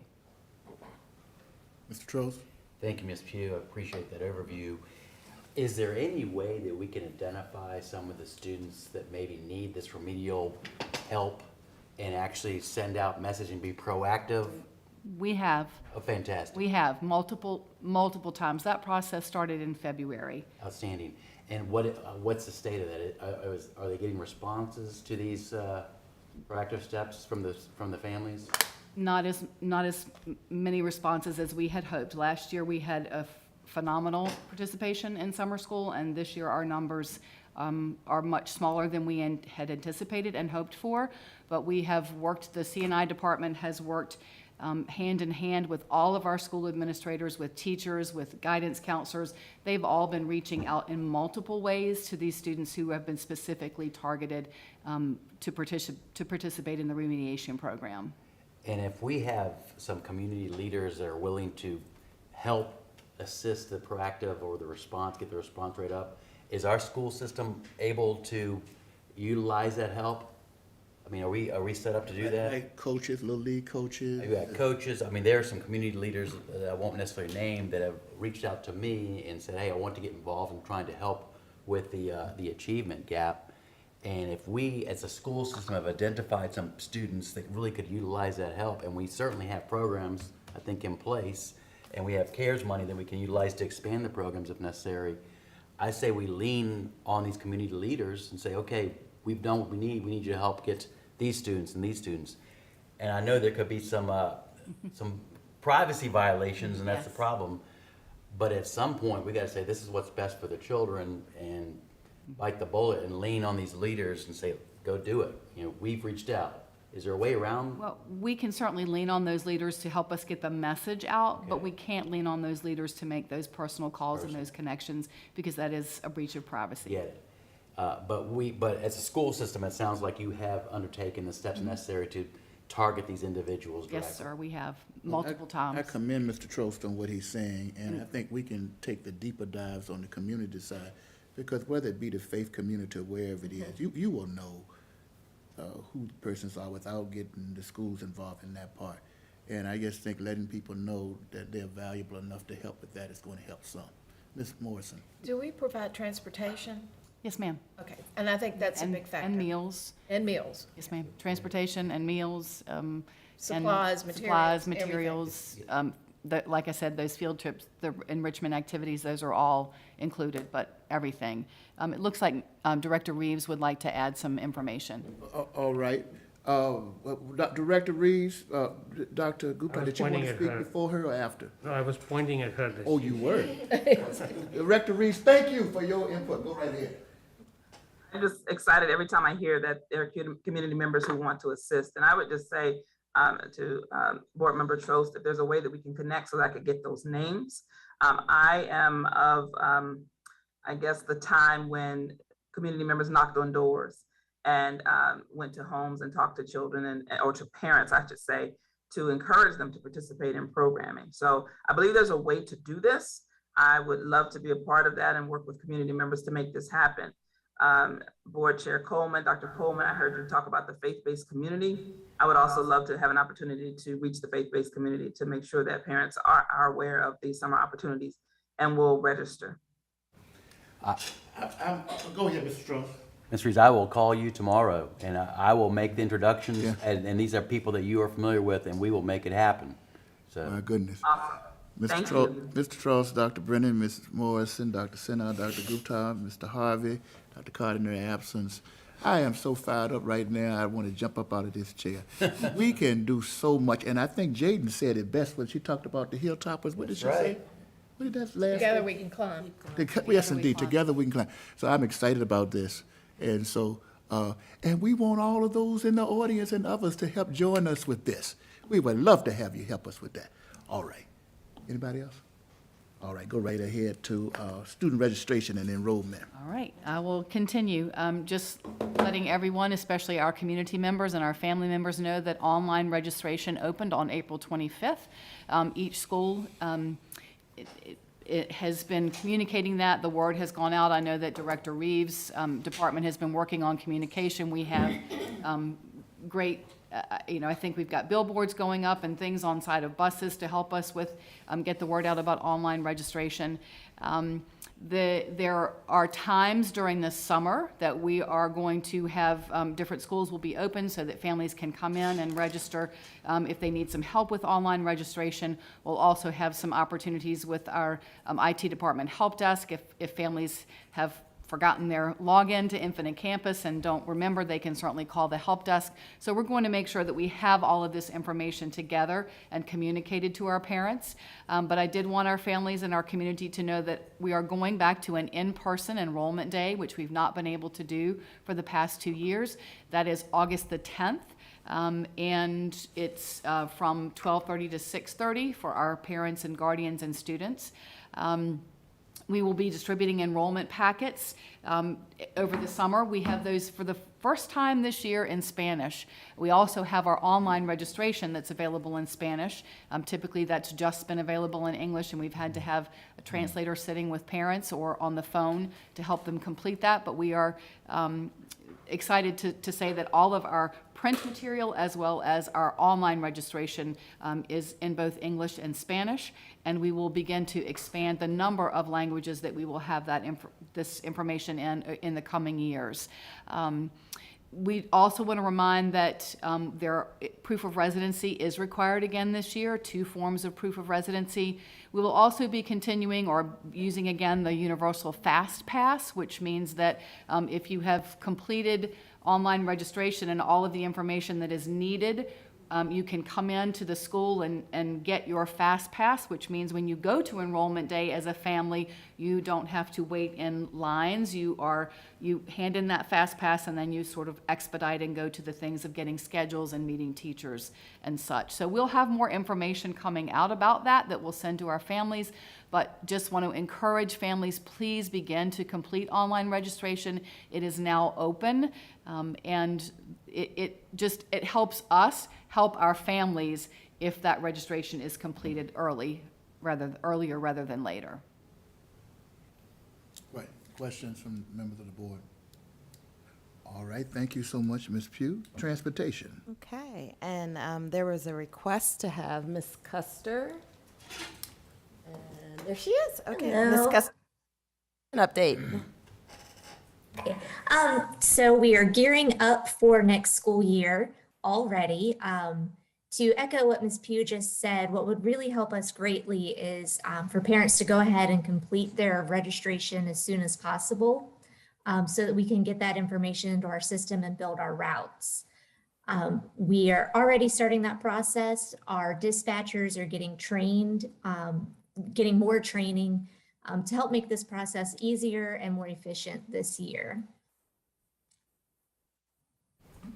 That was well said. So again, you see, we're proactive. Any questions? Dr. Gupta? Ms. Custer, thank you. So looking forward, the first day of school and second day of school, what plan do you have in place so that we don't repeat what we had last year? The main thing is we are not switching software over the summer. We are keeping the same software system that we've been in all year, so all of our information is already in it, and we are operating off of current data. So last year we were operating off of data that was a little out of date. So this year we're operating on current data in the same software that we are familiar with.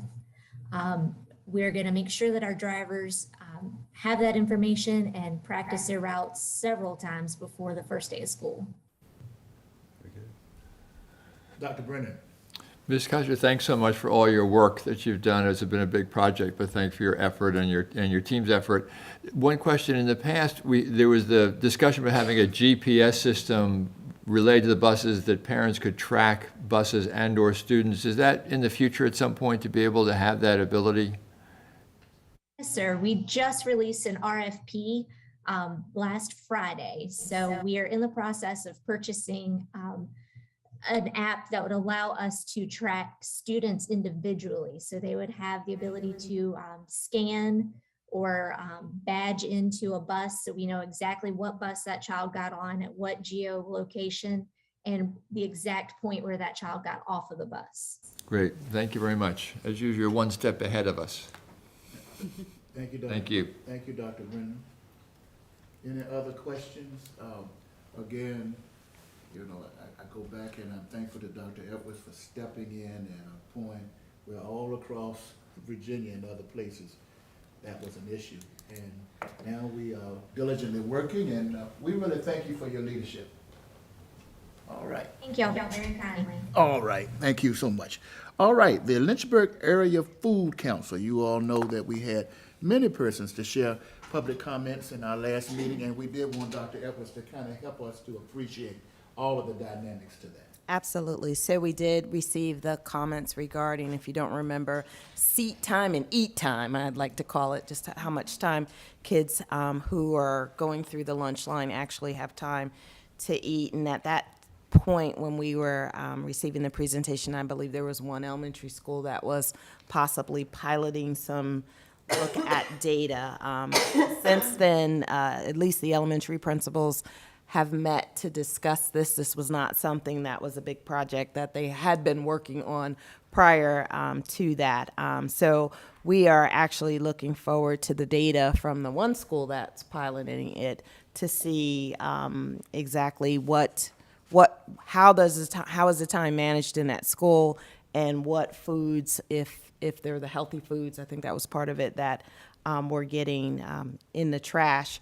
The other thing that I also am very mindful of is Miss Custer, who just went, was working so hard to change our school times for elementary.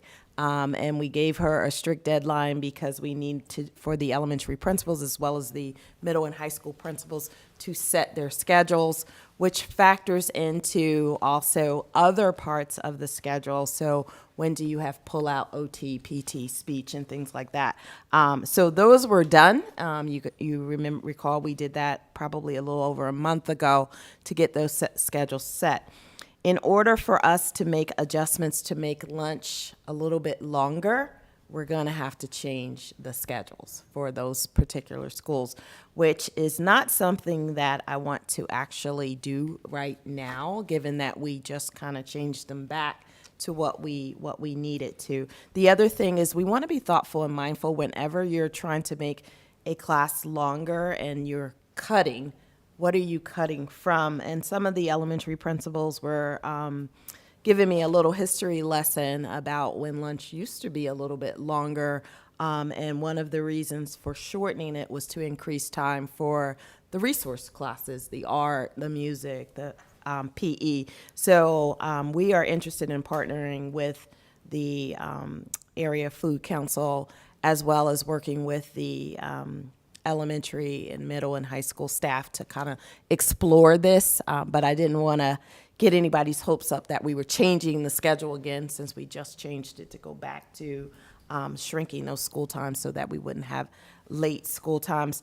And also being mindful of, as we look at staffing, we have itinerant staff that travel between buildings, and those times for which they are working, maybe in the morning at this school and in the afternoon at that school, we want to be mindful that we don't miss something and relive sort of the transportation thing because we went too fast without looking at the ripple effect for both. What does this do for individual teacher schedules? What would it do for student schedules and student services in terms of those services that they have? And I know at the last board meeting, I think there was just managing the expectations of the community that we might be able to just go back and change everything, but I wanted to give an appreciation for the work that it does take when you're looking at making those changes on one end. So we will continue to work with them. I know Beth Morris is heavily involved in them, and I'm looking forward to, have not received any of the data from Bass Elementary, which was the school that was actually piloting some of this. So. All right, Dr. Brennan. So, Dr. Ayers, thanks so much for responding to that request and providing additional information. On the other hand, I think we know that there's also importance of having the time for children to have the time which information was presented to us, and we're fortunate enough to have some representatives of the Food Council again back tonight.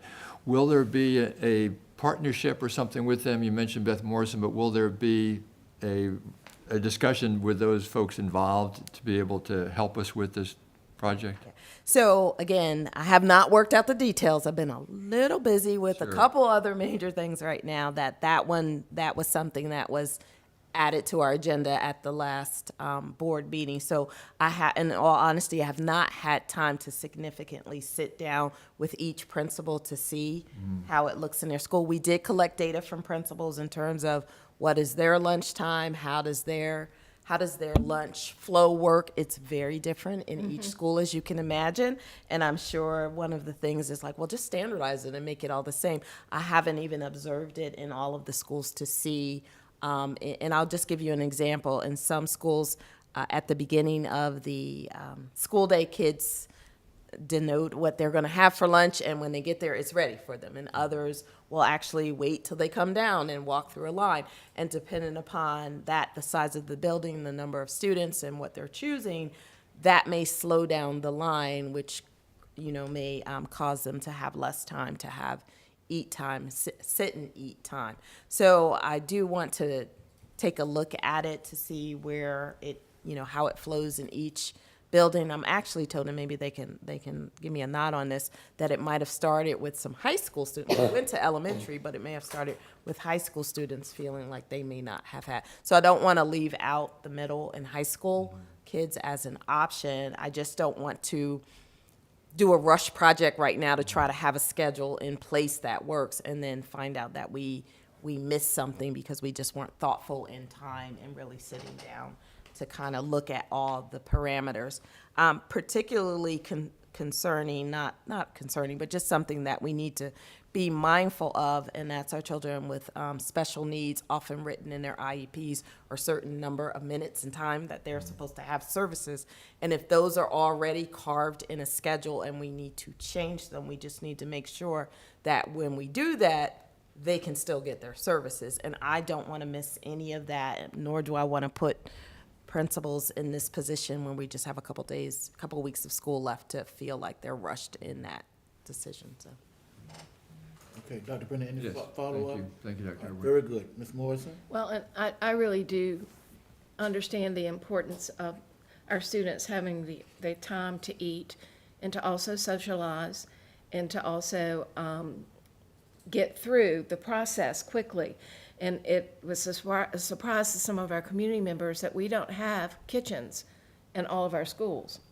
And so we are satelliting that process from another school. They're also small, some schools have very small serving areas, and I've been in several of those schools during lunchtime when we were able to go in during lunchtime, and the line goes all the way back out the door almost to the hallway, but because the service line is so short. And I think as we look at upgrading our facilities, that needs to be considered, and it's very important that we have access to those food items that students can get. And I do think adding grab and go has helped at some of the smaller schools, being able to, students to pick it up and take it back to their rooms in the morning. And I think there are lots of options for us to look at. But I do think it's very important, and I will continue to support that. Thank you, Ms. Morrison. Any other board member? And we certainly want to thank the members of the community that are here. You have been heard. This is going to be a collaboration, and however it works itself out, it's going to be done in the spirit of excellence and for the benefit of kids. All right. Anything else? All right. Thank you for doing that, Dr. Edwards. We appreciate it.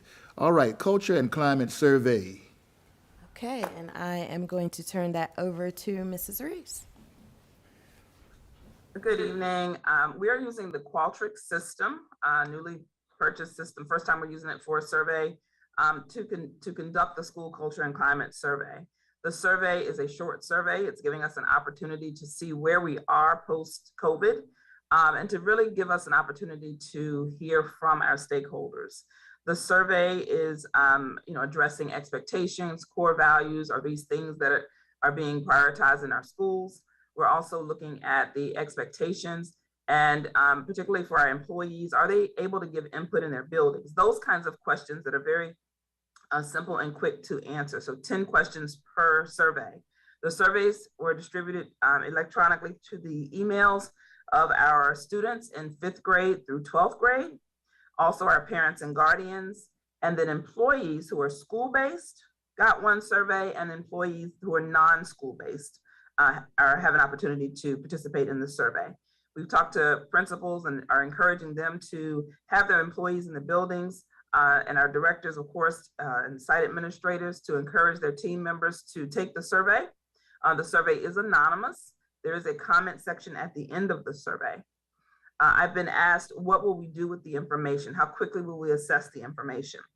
Because it's a short survey and because, of course, we have the Qualtrics system, I'll be working with Chuck Yarborough to provide some data pretty quickly so that we can see exactly what it is, where we stand.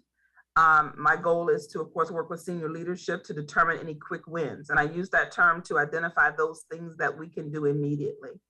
The other topics or themes that we find out about, we will, of course, address through professional development and training, particularly as we go into our summer leadership programming and into our fall, new teacher and professional development days. Any questions? I do know, and I'm coming to everybody, Dr. Edwards uses this managing expectations piece, and I think that is something that I really have been helped by. I know that there are a lot of expectations around this horseshoe, whatever you want to call it. The survey is out.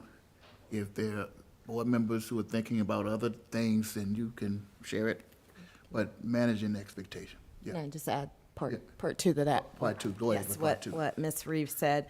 And if you go on our website and go to some of the older comprehensive plans, there was always I think it's the ABC, Academics, Behavior, and Culture. There was a culture and climate survey that was done in like 2012 to 2000. I think we did it all the way up to 2019 or so. So some of the, and it was, so we can compare questions year after year. It's a little bit longer, and survey fatigue is something that is similar to testing fatigue that our staff have reported.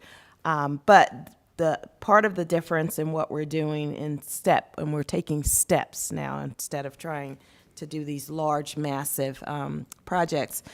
This is the first step. In the past, the school culture and climate survey was only given to school buildings. So admin building, we didn't do it. Transportation didn't fill it out. School nutrition didn't fill it out. IT didn't fill it out. So it just represented what happened in the buildings, or at least feedback from the buildings. So this year we did take some questions from the old survey, some that are relevant right now. Obviously, student. We hear a lot from the buildings about student safety, we've heard a lot of talk about bullying. So we added questions that are relevant to things we are experiencing. For the non-school staff, we took out many of the parent-focused questions, because even though we deal with parents, we don't have children in our building, so we made it more specific to the employees. So this is the first phase. The second phase we're gonna roll out is more of a support service type of survey, which we'll start with the building principals to get an idea of how are the departments supporting schools. And we're gonna start with building principals, get some data. And again, the value of going small, just so that we make sure that we get it right. And then from there, we can get that out to a bigger audience in staff. That will probably not happen until we get to we have summer leadership on June 15th, so we're looking at that timeline for that. So I wanted to give you that information so that you had it in context to what we're doing right now with everyone, just trying to get an idea and then where we're going with it going forward. This is also our first go around with Qualtrics, which Dr. Sinha, when we were first looking at something, recommended. So having a 10-question, a shorter survey for us to manage and turn around quickly is going to work out to our benefit while we learn, grow, and train ourselves in how to use this appropriately. Thank you, Dr. Edwards. Dr. Gupta. So thank you. This is a positive step forward.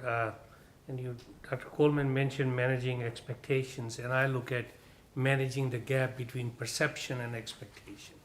Because the perception of the person who is filling out the questionnaire is important. And that brings me to my point, is anytime in future do we plan to have this survey administered by a third party?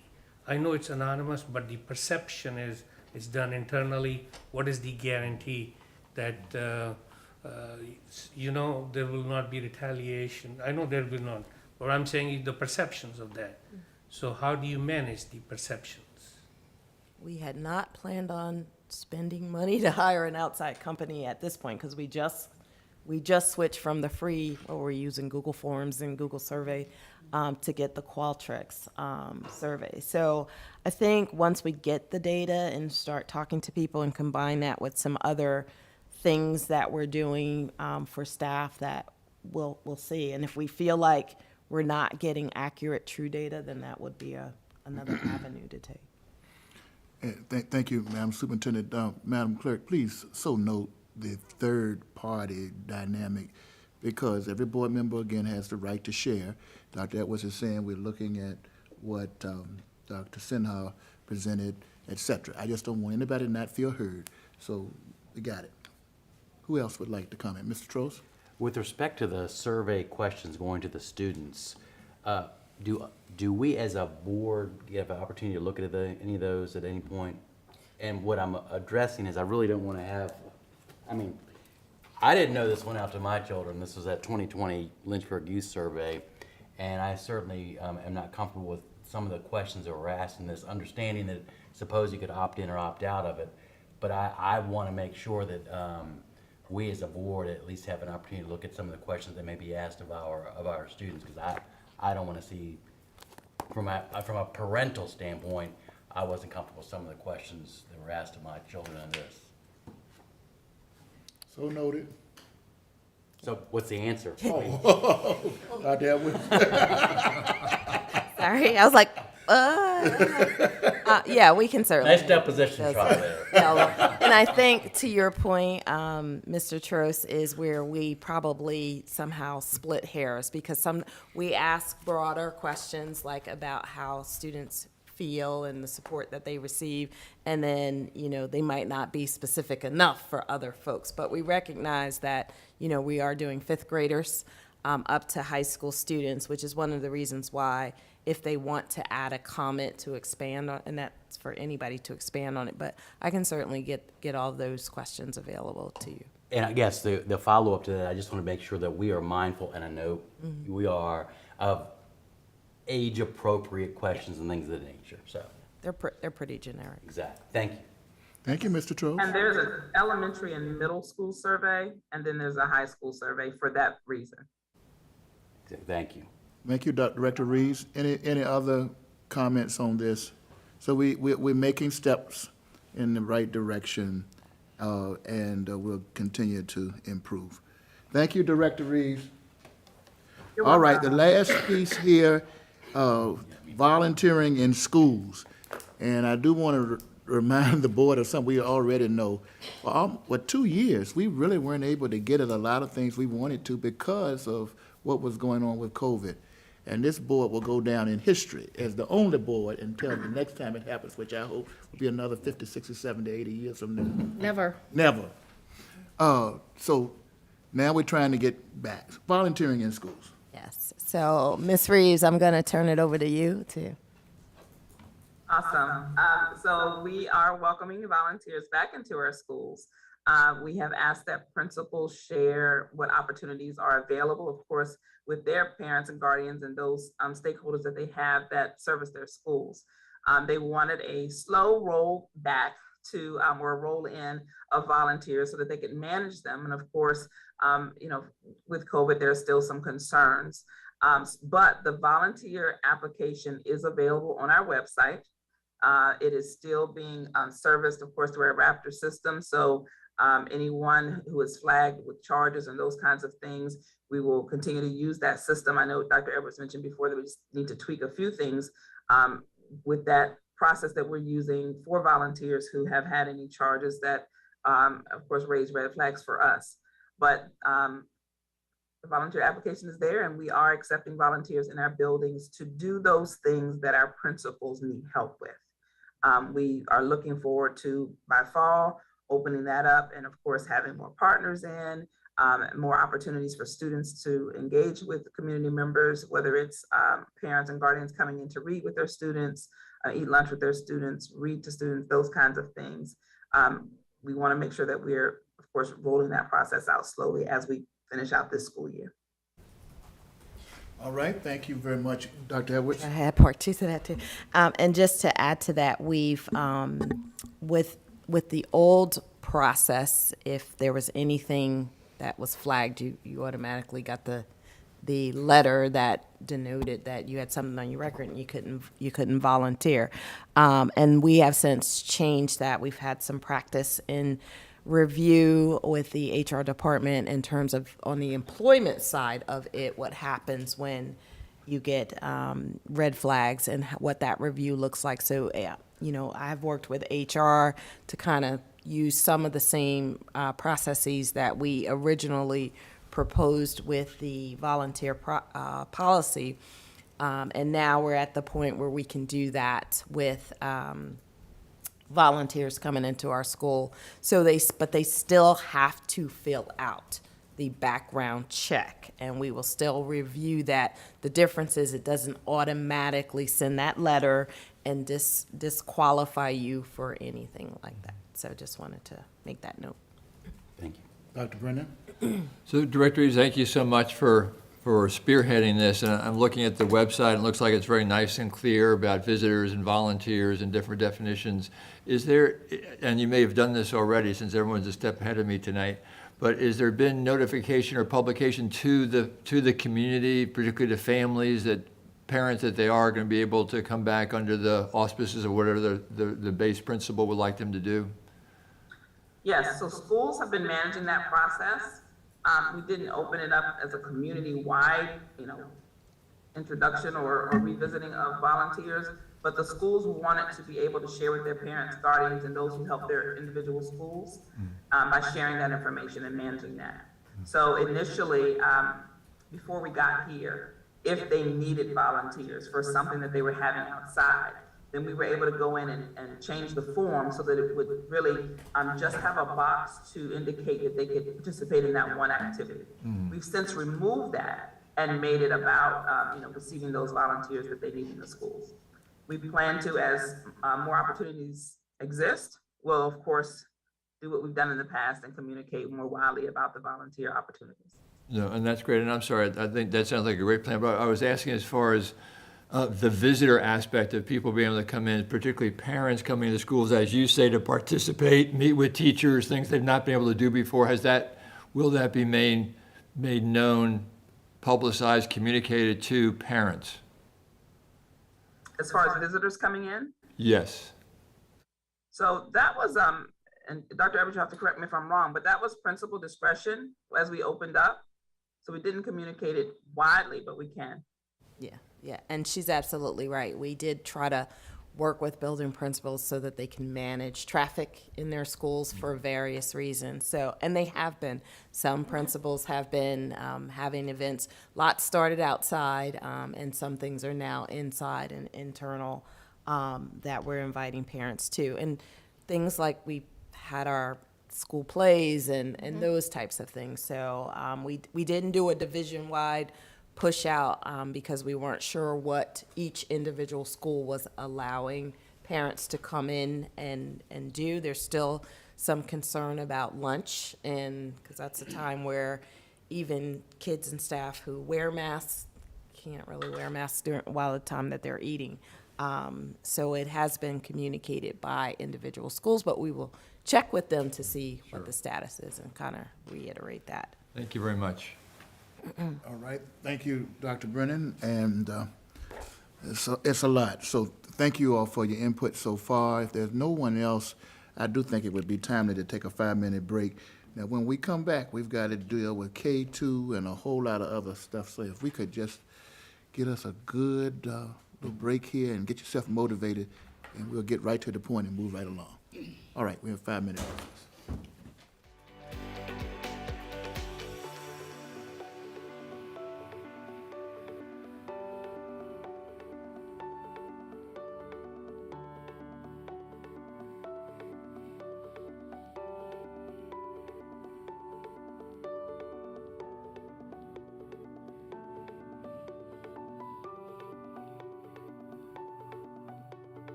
We're going to reconvene, and we're thankful for that necessary time to recess, and let's move diligently forward. This now moves us to K2, in which we will have some action items. And K2 is relating to policy BDDHZ, public participation at school board meetings. Dr. Edwards is going to give us an overview, and we have worked through this over the last 2 or 3 board meetings. Dr. Edwards. Okay.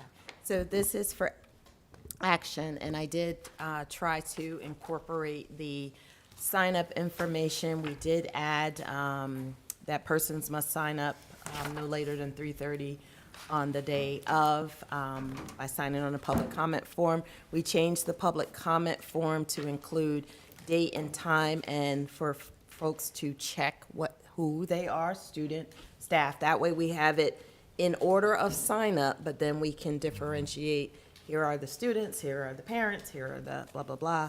And we added date and time because we do recognize that some people sign up earlier than the day of, and we just did not want to include time. So that's worked out. There is going to be information on the website for contact us, and with the generic, and Tina, I don't know if they worked out the generic clerk email so that it's not just yours, but it'll show how persons who want to send an email can send it to the clerk. The clerk will send it to all of you all, but this policy, it will not be read. It will be shared, but not read as part of that. So I think we got everything in place on the policy. Thank you, Dr. Edwards and the administration, the work group, and for the input of the board. The chair would like now to hear any comments that any board member may have. You have the policy before you and all of the things that Dr. Edwards just mentioned that we were instructed to do. And ultimately, we're looking for a motion regarding this policy. Dr. Gupta. Just one clarification, the time limits will still apply to voicemails and the emails being read. Yes. Yes. We're not Right. reading. No, we're we're not reading Not emails. reading We're not emails. reading emails, Just to- right.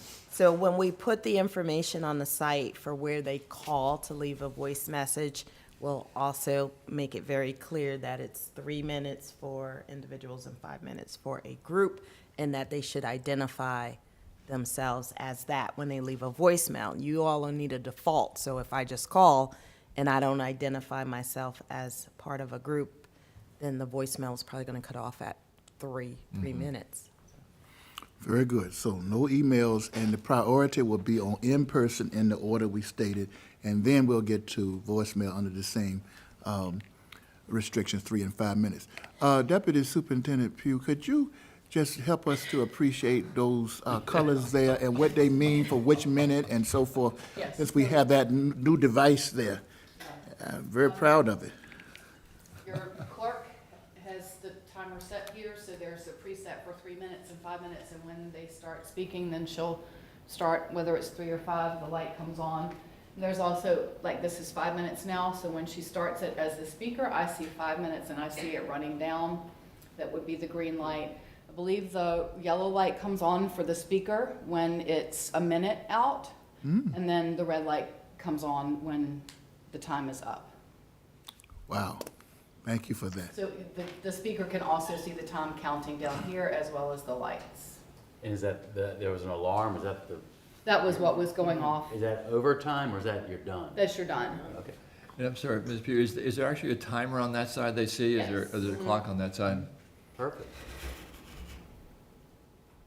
Oh, great. So when she Yeah, does yeah. 5, it's, and Right. when it's, she starts it and then it starts to count down. Right.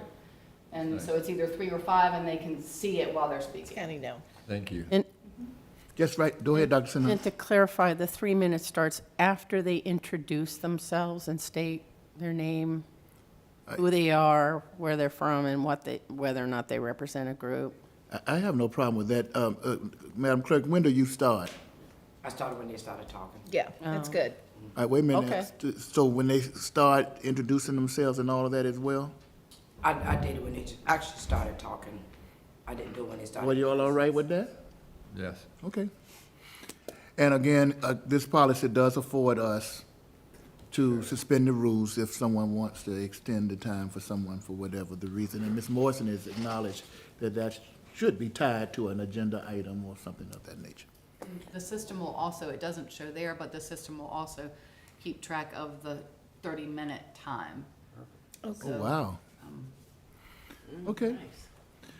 All right. I think this is an example of us really working together, I think. So are we ready for a motion? I'm ready for a motion. Okay.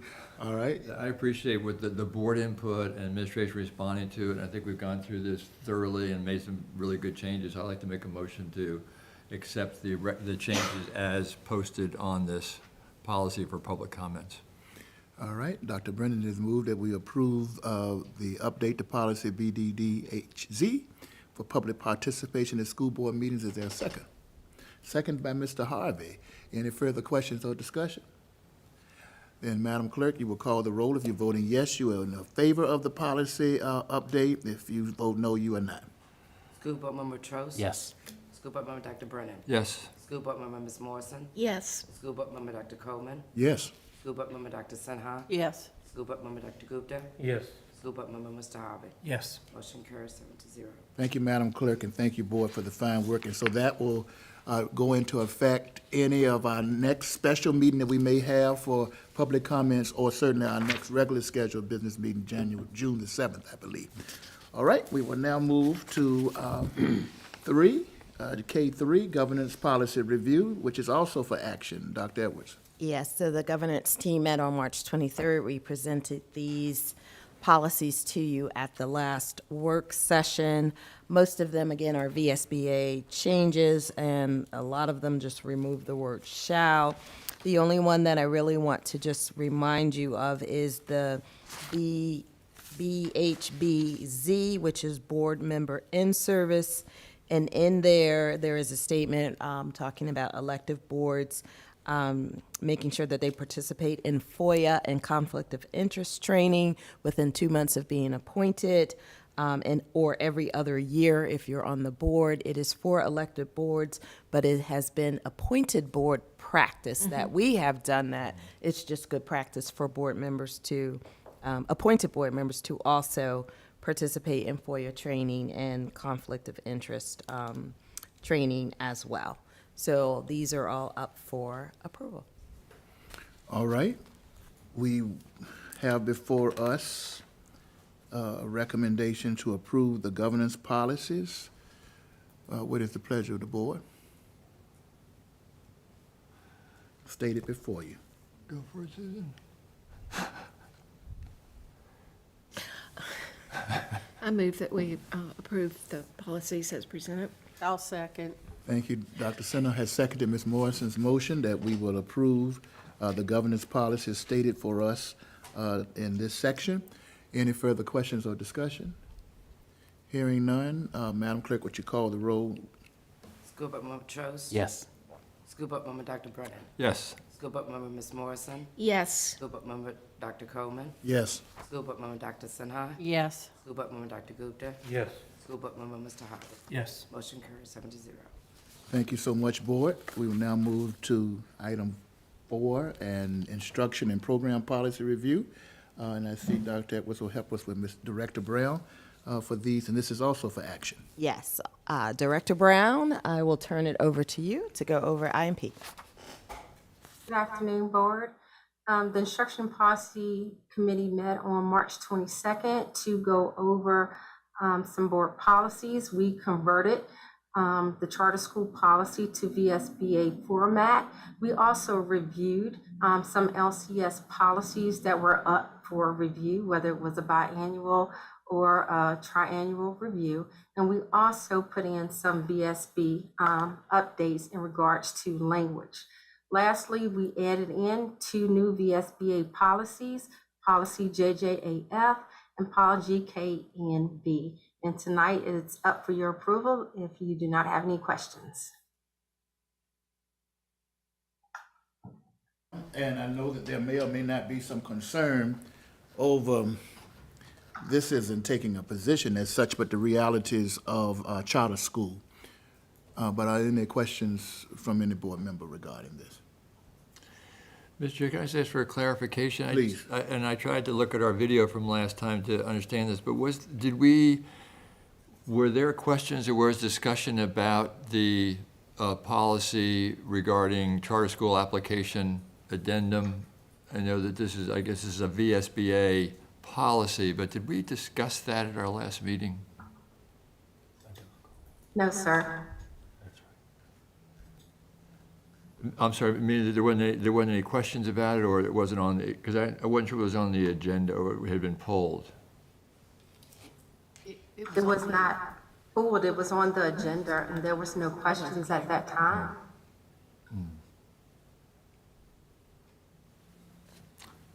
Okay, thank you. The questions from last board meeting centered around threat assessment teams and also suicide prevention that we reviewed during the meeting. Those were where the questions centered primarily around. So Director Brown, in essence, for those in the public that are listening, what does the convert to VSBA format for the charter school application addendum, in essence, what is that suggesting? For the charter school application, the VSBA basically outlined the goals and objectives of an educational program that would be establishing itself within Lynchburg City Schools, the evidence of support that they would have to provide to the superintendent for review, the statement of need, and also the application information in regards to what type of facilities they're planning to have the program run within, and also financial arrangements to have the program up and running, and then also outlining specifically the enrollment process of the students within the program if the superintendent recommends for the charter school to be approved. And then also employment terms and conditions is laid out, and also transportation, how they would transport the students to the charter site and home, and any other transportation questions for parents and any other options for transportation. And then it also goes into delineating what a residential charter school is. It gives the full description of one, outlining the program, facilities, parental education, aftercare, the funding, enrichment activities, and then also services to be provided by the school board at that time, timelines, health and safety, indemnity, of course, and renewal, and then displacement plans of pupils and employees. So basically, the application outlines all the requirements that the charter school would have to go through, and also be reviewed by the superintendent according to the Virginia standards. Very good. So according to Virginia standards, VSBA, recognizing that this is a conversation piece, is simply providing updates so that if in fact a local school division would decide to do it, that would be in place. It does not mean that we have approved that at this time. Just want to make sure everybody's clear. All right, Mr. Harvey. Yeah, and I do believe that P6 2.2 was a standing policy that we had, and these policies are replacing it. So in 2000, we had adopted a policy in place for charter schools. So this is not something that's suddenly new. These are a replacement policy for something that we're updating. All right, any further? Correct.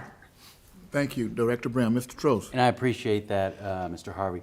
I, for one, in full transparency, did not focus on that particular policy as I should have. I was focused on some of the others, and I'd really like to study and understand it because I do think this is going to be an issue coming up in the future. And I will tell you, I, as an individual school board member, don't fully have a true in-depth understanding of that particular policy, and really would like to study it a little bit more if I may. So I will make a motion to have that particular policy pulled out of this, the rest of the policies, and see where we go with that. But at the appropriate time, I will. All right. Dr. Brennan? And Dr. Cole, I also support that or second that, and mostly because I'm not sure I understand the charter, what a charter policy school is, and with the discussion that's going on statewide, I'd really like to get a little bit of maybe more explanation about the concept so I can understand how this policy relates to it. So I also would like to suggest we postpone this and have it presented sort of as a separate item. So Dr. Edwards, with the instruction and program policy review team and Director Brown, that's not going to create any challenge for us to pull that at this time. We're simply operating under the old piece that would be in place. Yes. Mr. Harvey. So I would suggest, I would yield to what you're requesting. So then I would suggest that we remove policy LC, LC-E,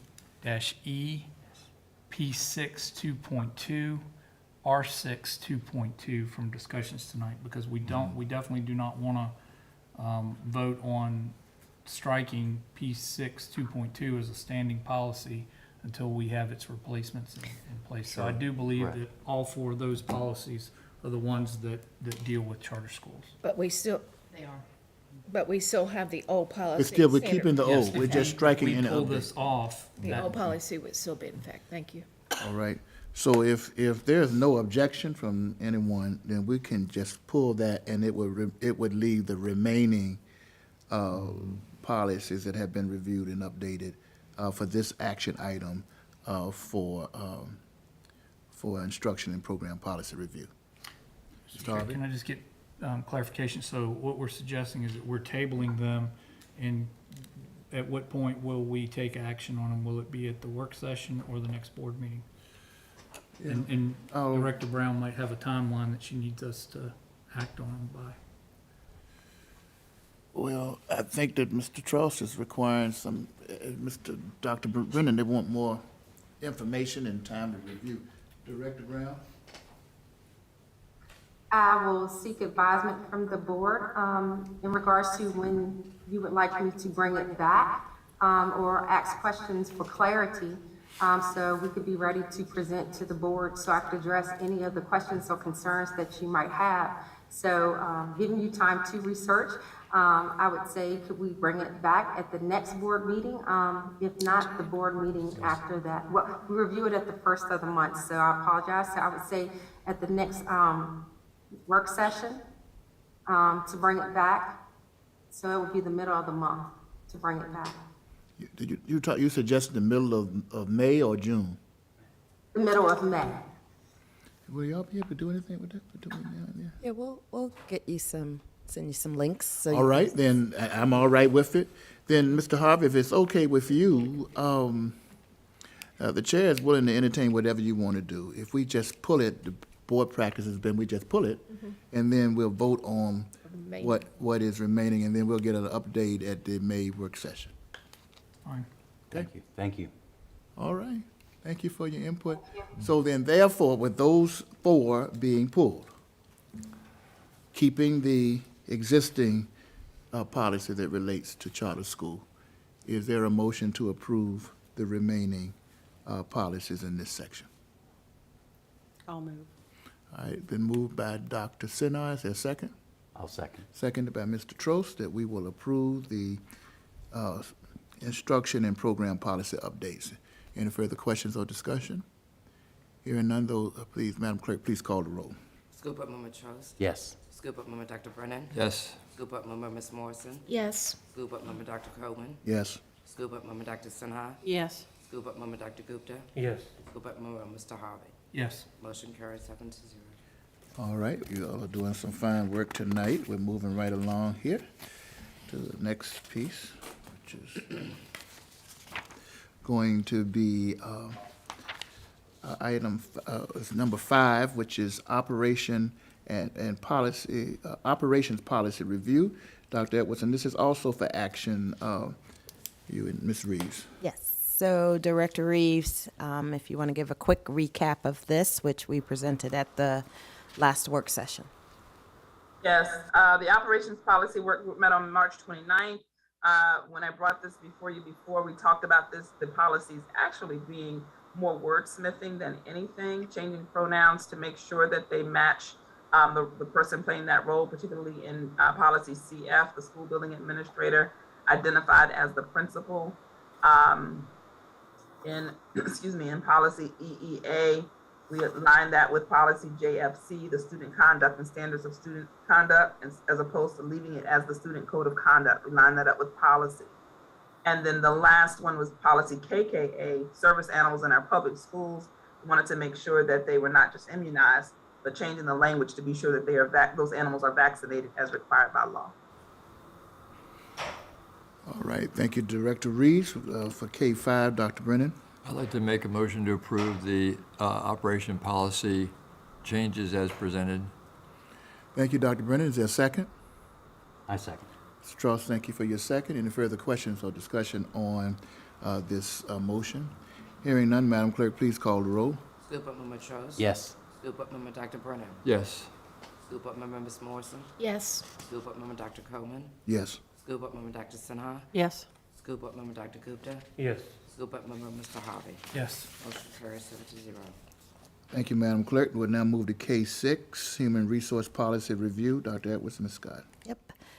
So these also were on the work session agenda last time and are up for approval. I'm going to turn it over to Mrs. Scott to kind of give a quick review, and then I do have 2 comments that Attorney Towns shared with me with regard to questions that were asked about GAZ. So, Ms. Scott. Thank you, Dr. Iris. The committee met on March the 23rd, so we have 2 VSBA policies up for review. That's the GBMA support staff grievance. It was some language change from past tense to present tense, and then also the disciplinary action number of days changed from 5 to 10 business days. And then just also outline the appeal process. GAZ, there was a lot of language changes. And then also we added the information regarding Title IX. So pause right there because there was questions that Attorney Towns did answer. One of the questions was about why the distinction of employees of the board, and then for the purposes of employees, they separated out the superintendent. And Attorney Towns shared that when you refer to employees in general, particularly when you're talking about salaries, you're not talking about me. because I'm not included in most things that employees receive because I have a separate contract. So that was the explanation of that little line. We were wondering very why. good. The other was whether or not we needed to cross-reference any additional policies for GAZ, and she reviewed that. And the original GAZ did not have any cross-references, so we're not missing anything. And the ones that were added are legal references that she said are appropriate for that section. All right. Any other questions regarding the VSBA policy?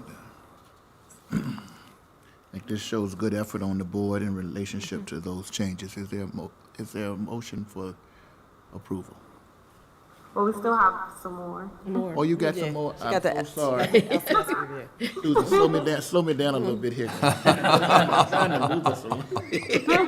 Go right ahead, ma'am.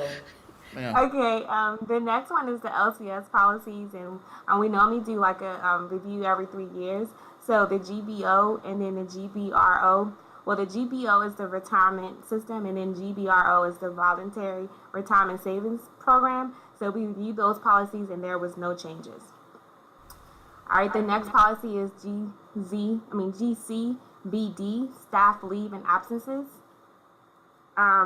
We reviewed that policy, and there is no changes at this time. Now, if the bereavement initiative from 3 to 5 days is approved in the proposed budget, then we need your okay to let us go ahead and make that change to that policy. Yes. Yes. Yes. Yes. Okay. The next policy is GCBD. We updated the language from personnel director to the director of human resources throughout the whole policy. GCBD RX, that's sick time payout. So in the proposed budget, if it's approved, that's going to change from 90 days to 110 days. And then the very last policy is GCBD. We updated the language in that policy as well. We changed the personnel director to the director of human resources. And that's all I have for you all tonight. And these are up for your approval. All right, very good. All right, is there any further discussion? If not, is there a board member willing to approve these policy updates? I make a motion to approve the policies as presented. All right, Mr. Trost has made the motion. Is there a second? I second. Thank you so much, Dr. Gupta. Any further questions or discussion? Hearing none, Madam Clerk, please call the roll. Scoop up Member Trost. Yes. Scoop up Member Dr. Brennan. Yes. Scoop up Member Ms. Morrison. Yes. Scoop up Member Dr. Coleman. Yes. Scoop up Member Dr. Sinha. Yes. Scoop up Member Dr. Gupta. Yes. Scoop up Member Mr. Harvey. Yes. Motion carries 7-0. All right, thank you. Got all of that right. All right. Give yourselves a hand. You did a fine job with that. All right, we're going to now move to L, new business. All right, and I need everybody to take a deep breath. And again, we're going to hear each other and move accordingly. But budget reallocation, Dr. Edwards, and this is coming for action tonight. And we kind of moved this, kick the can down a little bit from a previous meeting. So Dr. Edwards. Yes, so I know on the front sheet it does say for information. We don't normally bring something to you for information and action, but this is timely if we are going to expend funds and move funds and do some creative things in here. I do have Ms. Reipkema with me to answer any questions that I can't answer, but one of the things that we are looking at is this is a reallocation of existing funds that are mostly in the salary lines and in unspent salary lines, I should say. One of the things that we discussed at the Finance Committee was this end of the year bonus. And actually, our team was on that, and they were ready to go once it came up. So we did have a couple proposals for full-time and part-time staff, anywhere from, up to $1,000, which is the one that we're actually recommending. $1,000 for full-time, $500 for part-time. So you have the cost of that. There's probably a question about why are the healthcare claims 1.8 million in deficit, yet the request for budget allocation is only 139,000. Doesn't make sense. Well, the current claims, the 1.8, the bulk of it are already in the correct line item. So we don't have to move money to eliminate the 1.8. But we are seeing, and I think we broke it down for you by different accounts, you can see which salary lines are actually in need of some funds that are falling under on about the third or fourth page, which is how we came to the $138,000 instead of 1.9. So we will have to move just a little bit of money to cover those changes in the health insurance claims. And then we had previously talked about some supplies and materials, equipment and services for IT and the maintenance and facilities department. They have reworked those, and they are here tonight to answer any questions. John is here, and I believe Mr. Gasky or Mr. Floyd is either probably on Zoom. To answer any questions about any of the items. So the full team is here. You have Ms. Reipkema, who can help with the finance piece, as well as the directors. All right, you may go forward. Okay. The school administration recommends reallocating funds for various operating accounts throughout the school division to support the following: employee year-end bonus, 1.8 million roughly, healthcare claims in excess of budgeted allocations, 139,000, information technology supplies, materials, equipments, and services, 500,000, and facilities and maintenance supplies, materials, equipment, and services, 1.2 million roughly. We just need school board approval, if you're in agreement with this, for us to be able to move the funds through the different codes. All right. Dr. Edwards, is anyone else that needs to speak before the board has its discussion? I think we were more wanted to use the time to answer board questions. So. Very good. All right, we have members of the Finance Committee here, and I do want everybody to know that due diligence has been done. There's a deadline that all of this would have to take place before June 30th, and I believe items have been removed where it would not be possible to do that. And this is a clean statement. I do want to indicate that School Board Member Carter wanted us to know that, in her personal opinion, not being here tonight, that we pay our staff, our superintendent and others, to have the expertise to look into the details, to know what is needed, and that that should be given some level of respect as we go through this process. And so the floor is now open for discussion. Ms. Morrison. Thank you so much for getting this together for us as quickly as we discussed last Tuesday. I shared with the Finance Committee and the staff people there that this was something very important to me as a board member, as I've heard from other board members. The last 2 years have been difficult for our students, but it's also been really difficult for our employees. And they are there every day, not wearing one hat, but often wearing two or three. And I feel strongly that we need to recognize and reward them for their efforts, their support, for their continued support, but mostly for the care that they've shown for our students and for our other employees. We've had schools that were down 4 math teachers, and the math department got together with administrative staff and made it work. We've had principals that have gone into classrooms. We've had everybody wearing many, many hats. And I just feel like that this is something that we not only owe them, but they deserve. But they've earned it, and I feel very strongly about this. And I really tried hard to remember the passion with what I spoke with, but I'm much better at 4 o'clock in the afternoon than I am at 8 o'clock at night. Here. They presented, and I've heard people talk about stuff over staff, and it's time for us to step up and acknowledge staff. So I would appreciate your support for this. Thank you, Ms. Morrison. Dr. Gupta. You mentioned managing expectation. This is about managing perception. A few weeks ago, we were asking city council for $1 million more. Now we got 4.8 some million dollars excess in our budget. So it creates a perception problem. But having said that, I'm not in favor of buying stuff. I agree with you. If you give a bonus, use the whole money to give it out as a bonus. Use that stuff money to give it out to people who are on hourly wages, who are basically struggling to meet ends in this inflationary environment. So use that 1.8, if my numbers are right, $1.8 million to give it out to anybody who's on the hourly wages instead of buying maintenance equipment and IT stuff. You got other lines to supplement that. So to me, it doesn't make sense using the salary money to buy things. All right, thank you, Dr. Gupta. So you've got two opinions, or actually three, I stated, Dr. Carter's. Anyone else want to share? Mr. Harvey? I agree wholeheartedly with Ms. Morrison.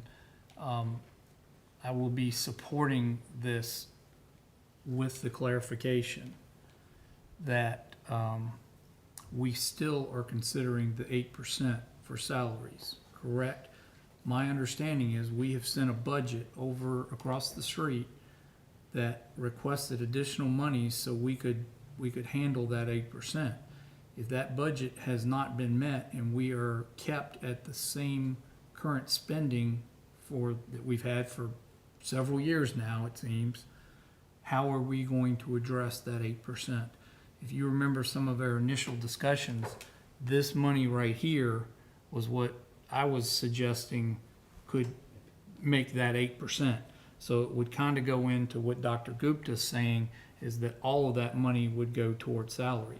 So I just want to make sure that if we're looking at allocating these funds, because I understand we're under a time crunch, and I wholeheartedly agree with supporting our staff, I want to make sure that that 8% that we've talked about is still on the table in that budget that we are hopefully going to see pretty doggone quick and be able to vote on.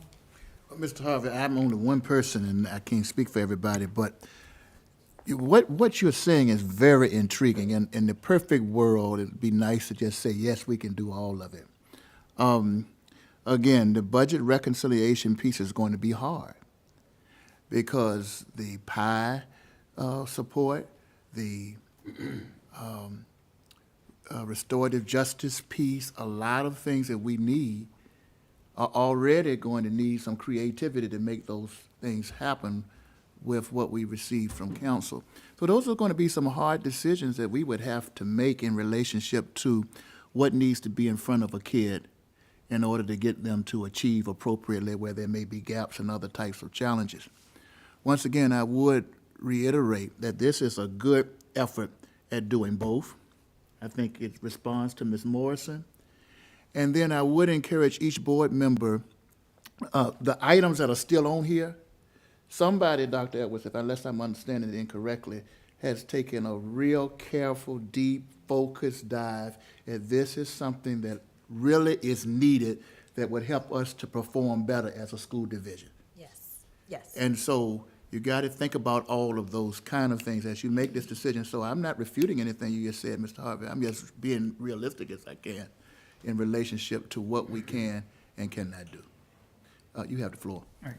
Thank you, Mr. Chair. So I'm going to channel my attorney Trost here and say, okay, I hear all that, but I didn't hear an answer to my question. Well, are we saying that the 8% is going to be off the table?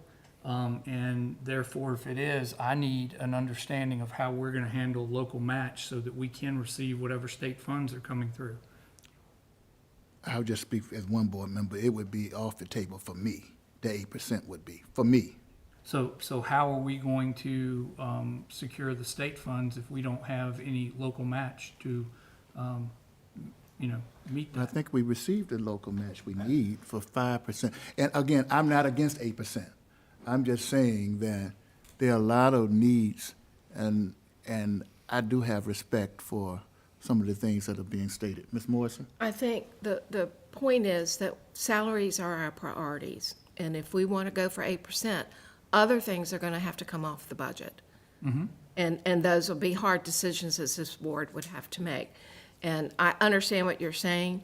And as a former principal, there are things that I looked at on this list for maintenance facilities that I knew I would need, that I needed we saw some things that we need for our buildings. And we've always had the position that we wait till we get to the end of the year to get these things. And we've tried to dig our way out of this by including it in the budget, but that's what we usually cut, those items. So I'm not saying the 8% is off the table. I'm just saying that hard decisions that we will have to make to be able to do that, this board will have to undertake. And I'm willing to do it. All right, I think I see Dr. Gupta and then Dr. Sinha. She didn't speak, so I'll give you the floor now. My understanding, Mr. Harvey, is that the match, the local match is part of the 5%. Right. But not the 8%. Not the 8%, we don't have to match that additional 3%. That's all local money. Right. So the match is covered, so I don't think we need to worry about that. The other issue is you're talking about an operating budget that's sustained year after year, which that 8% would go into, where this is one-time money that's not recurring year after year. Totally So, understand that. yeah, so I just wanted to make that distinction, but I think the match is covered 5%. in the 5%. And we'll argue it out for the 8%. I mean, I'll be fighting for the 8%, so. All right, Dr. Gupta. You know, I've been hearing for years the morale is down. We need to fund salaries. We need to give people more money because they're falling behind. And here is a chance to put money in their pocket. What we are doing is buying stuff.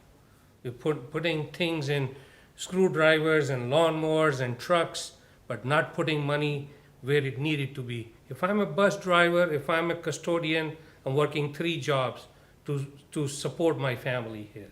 This is a one-time bonus. This is an opportunity.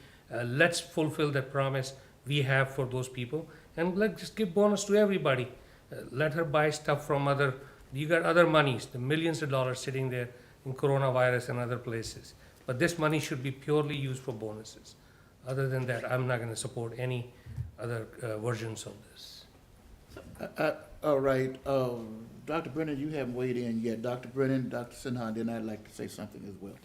So I'm in support of the retention bonuses at the maximum amount of 1,000 for full-time and 500 for part-time. And I think that the staff, I'm sure will appreciate that, since this is something that was not on the agenda at all until Mrs. Morrison raised this issue at the Finance Committee. And I think that's a significant, as she has said, recognition of what the staff has done for the last 2 years. And this bonus was not going to come prior to that. I want to switch gears a little bit to ask, I'm sorry, I don't understand the health insurance page. I've looked at that and I can't understand that. If someone could help explain that to me, I'd appreciate it. So we have a deficit of 1.8 million in our account for health insurance.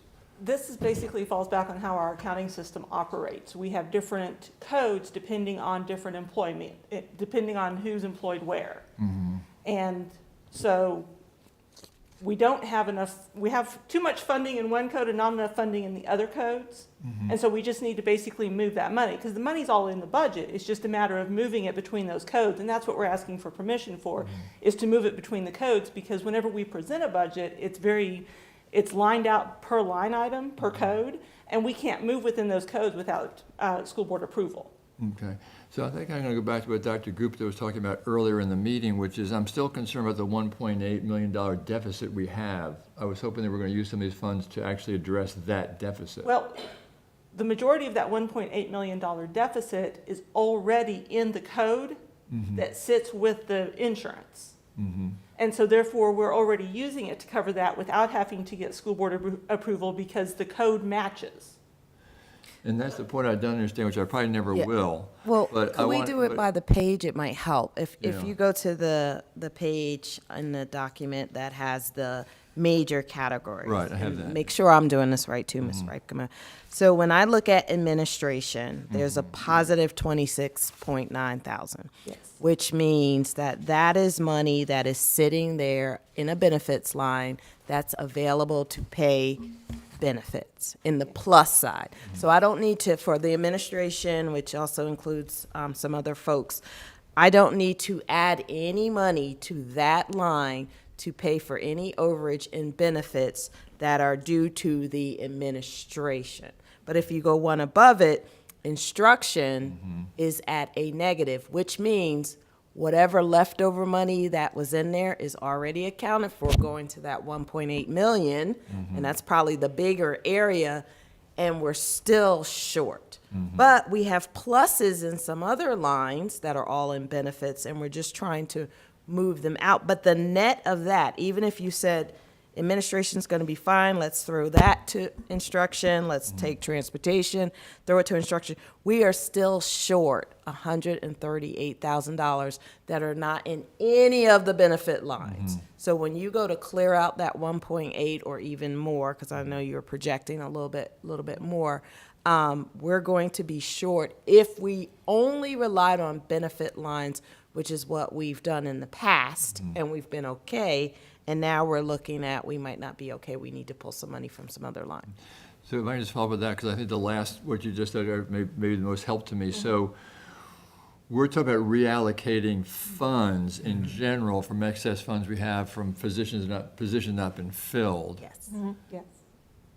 Which is one group of money. And I guess this is looking at this other item, which is just under benefits. So Well, these funds may or may not be available in the benefit line. This is what when we look at what's in the benefit lines and we subtract out what we think our overage is, this is what we're short and what we're going to need to now move around because we've been handling it. Whenever a claim came in under instruction and it's like, well, we got a little bit money over here in benefits because we haven't hired those 4 math teachers. Let's use their funds. And we have. And then we keep doing that. Now we're to a point where we don't have any more funds for people who are classified as instruction. But the administration, transportation, and maintenance, they still have some funds left in their benefit lines because we also have unfilled positions. But when you net it all out, that's where you're getting a net 138,000, where we need to move money now out of salary lines into the benefits lines to sort of cover any of these overages.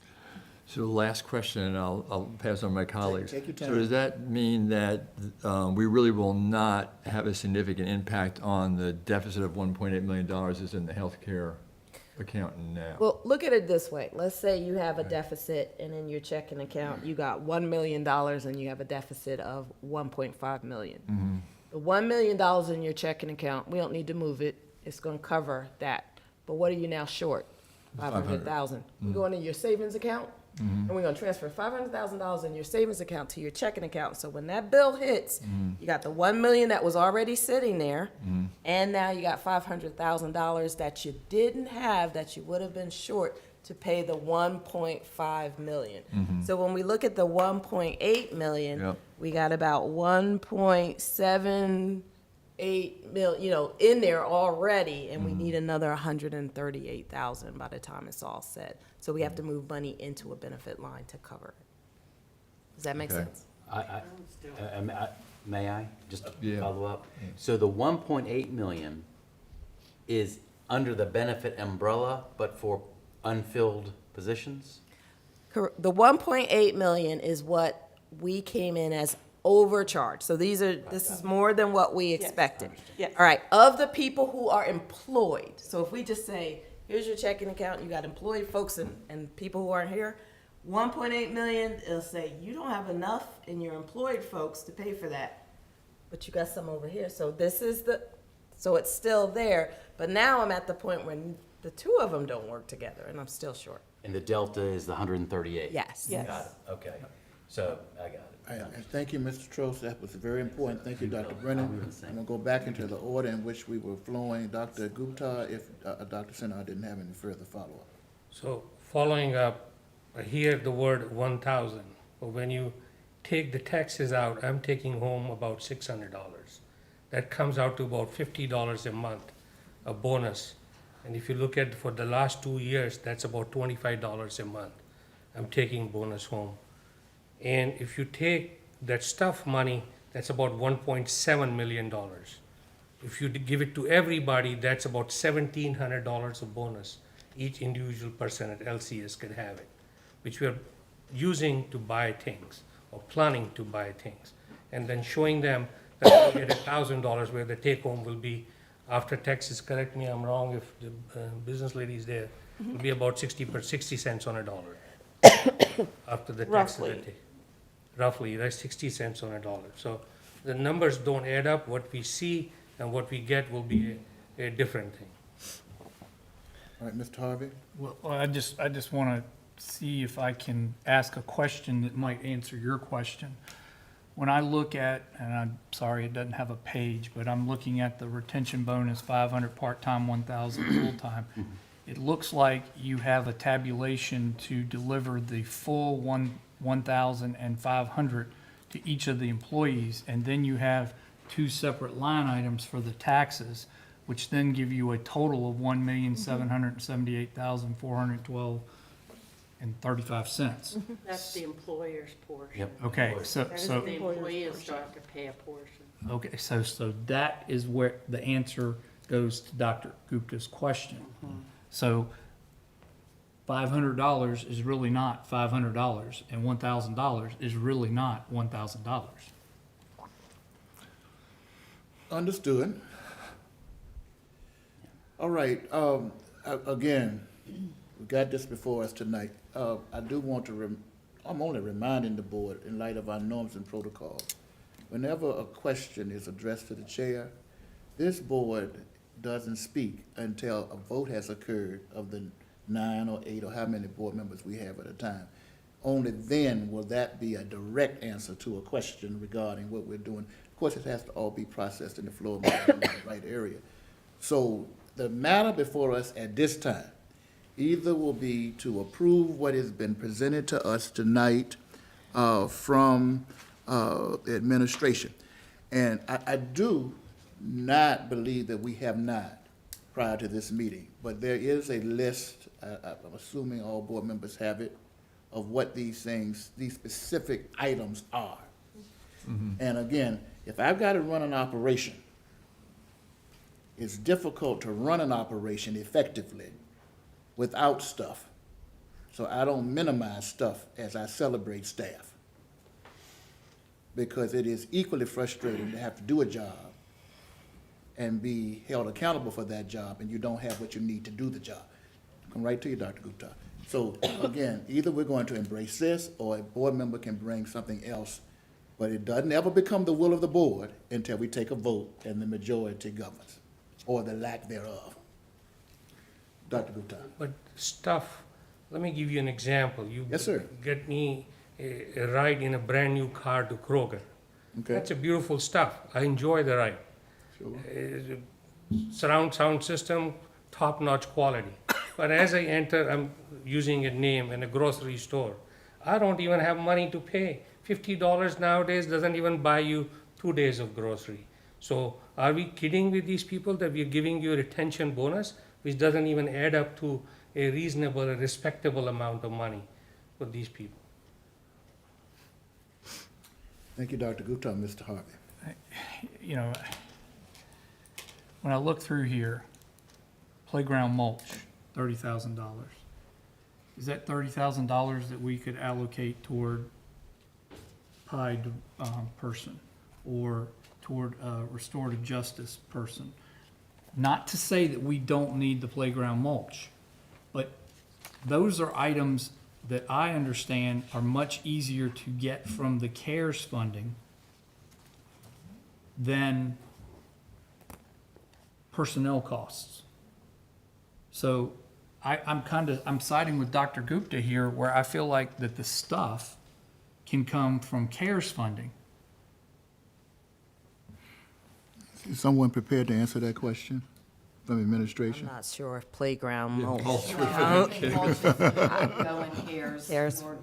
Yeah, I think, and Yeah, a lot of what they, and the team has been really great about trying to figure out what can we offset into CARES. And they've done a lot of that and trying not to do multiple year items in CARES.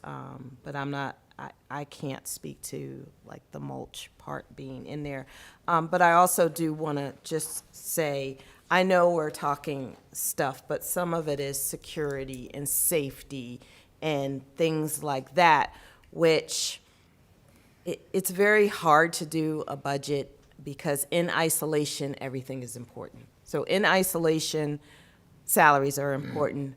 Bonuses are important. When we did the $1,000 bonus before, it was important. Security is important, making sure that we have cameras that are working. I mean, you hear some of the things, and you guys sit in discipline meetings where, where's the footage? The camera wasn't working. We need to get that fixed. So I think to Dr. Coleman's point, staff would benefit from all of it.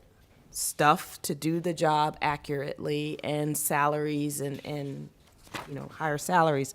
So not necessarily one or the other all the time. It's a tough thing to do. To your point, Mr. Harvey, if we say that these funds are for positions for next year, these funds will, if unused, roll into fund balance.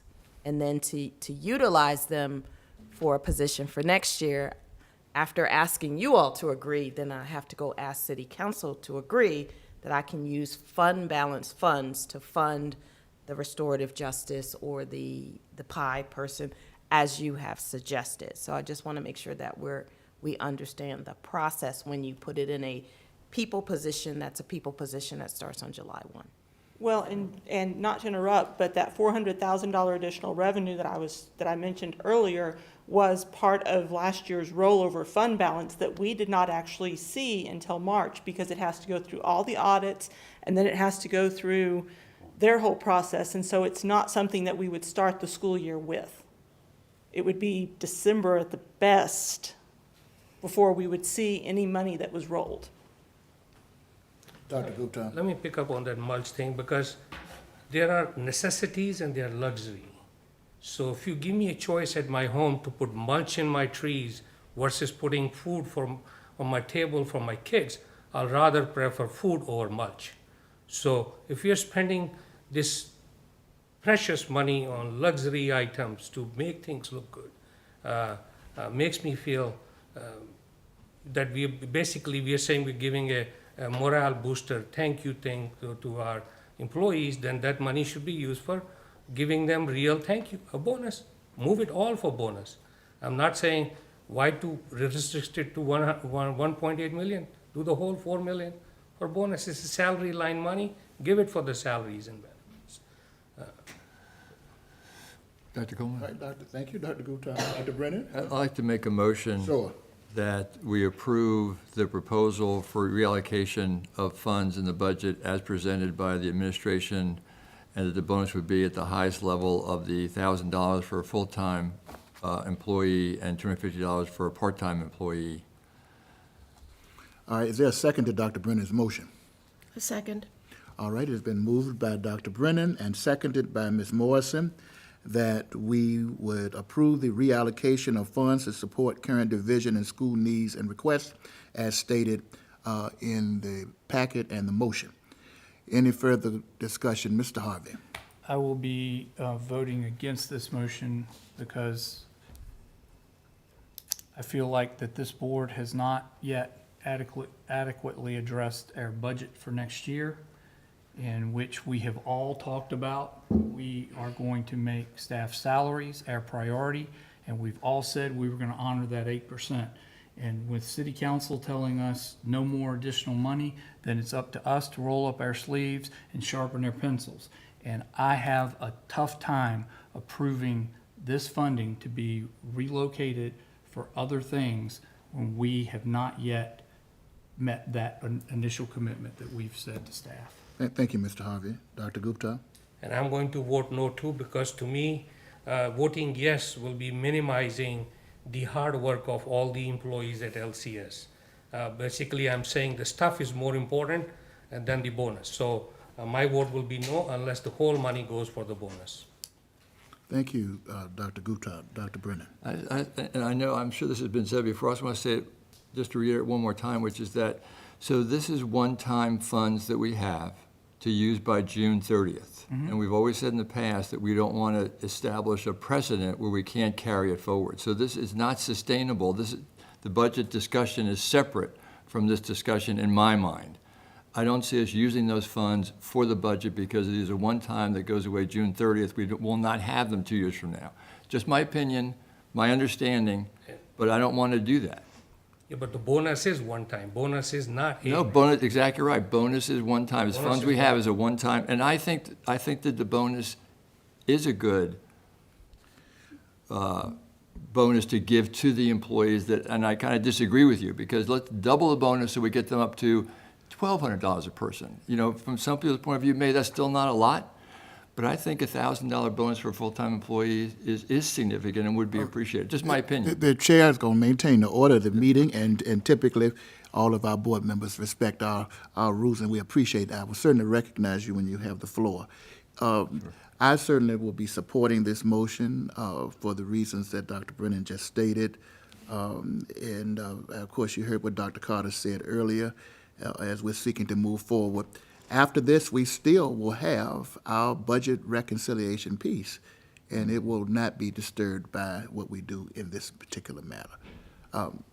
Dr. Gupta has his hand. So I don't want to people to get confused. My argument is not $1,000 or $500 or $750.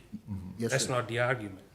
The argument is whatever that 4.8 million, $4.5 million is, allocate that for bonus, and then whatever the dollar amount comes out to be, so be it. Sure. That way, we're basically saying it's a one-time token of appreciation for all the hard work you have done in last 2 years. If you don't do that, then we are saying, okay, you are there, I give you a little carrot, and then I got other things I need to do. I need to put mulch in the trees. That's a little bit more important. Okay. Mr. Trost. Yeah, I will be supporting the motion, and I certainly appreciate my colleague's stance.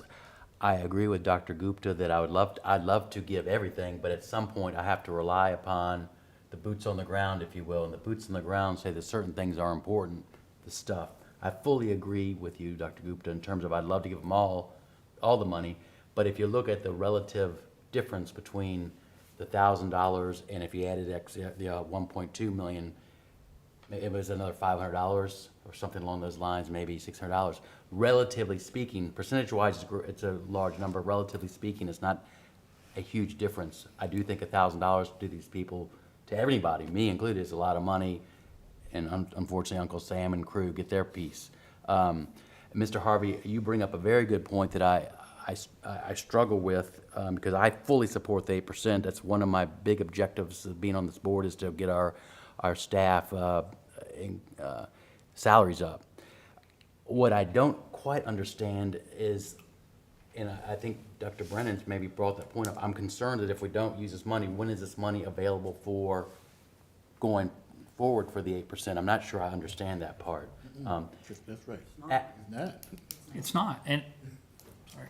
Well, and if you may, but if we don't use this, can we use this money to make up the deficit that we're not getting to meet the 8%? I'm not sure we can, is what I've understood.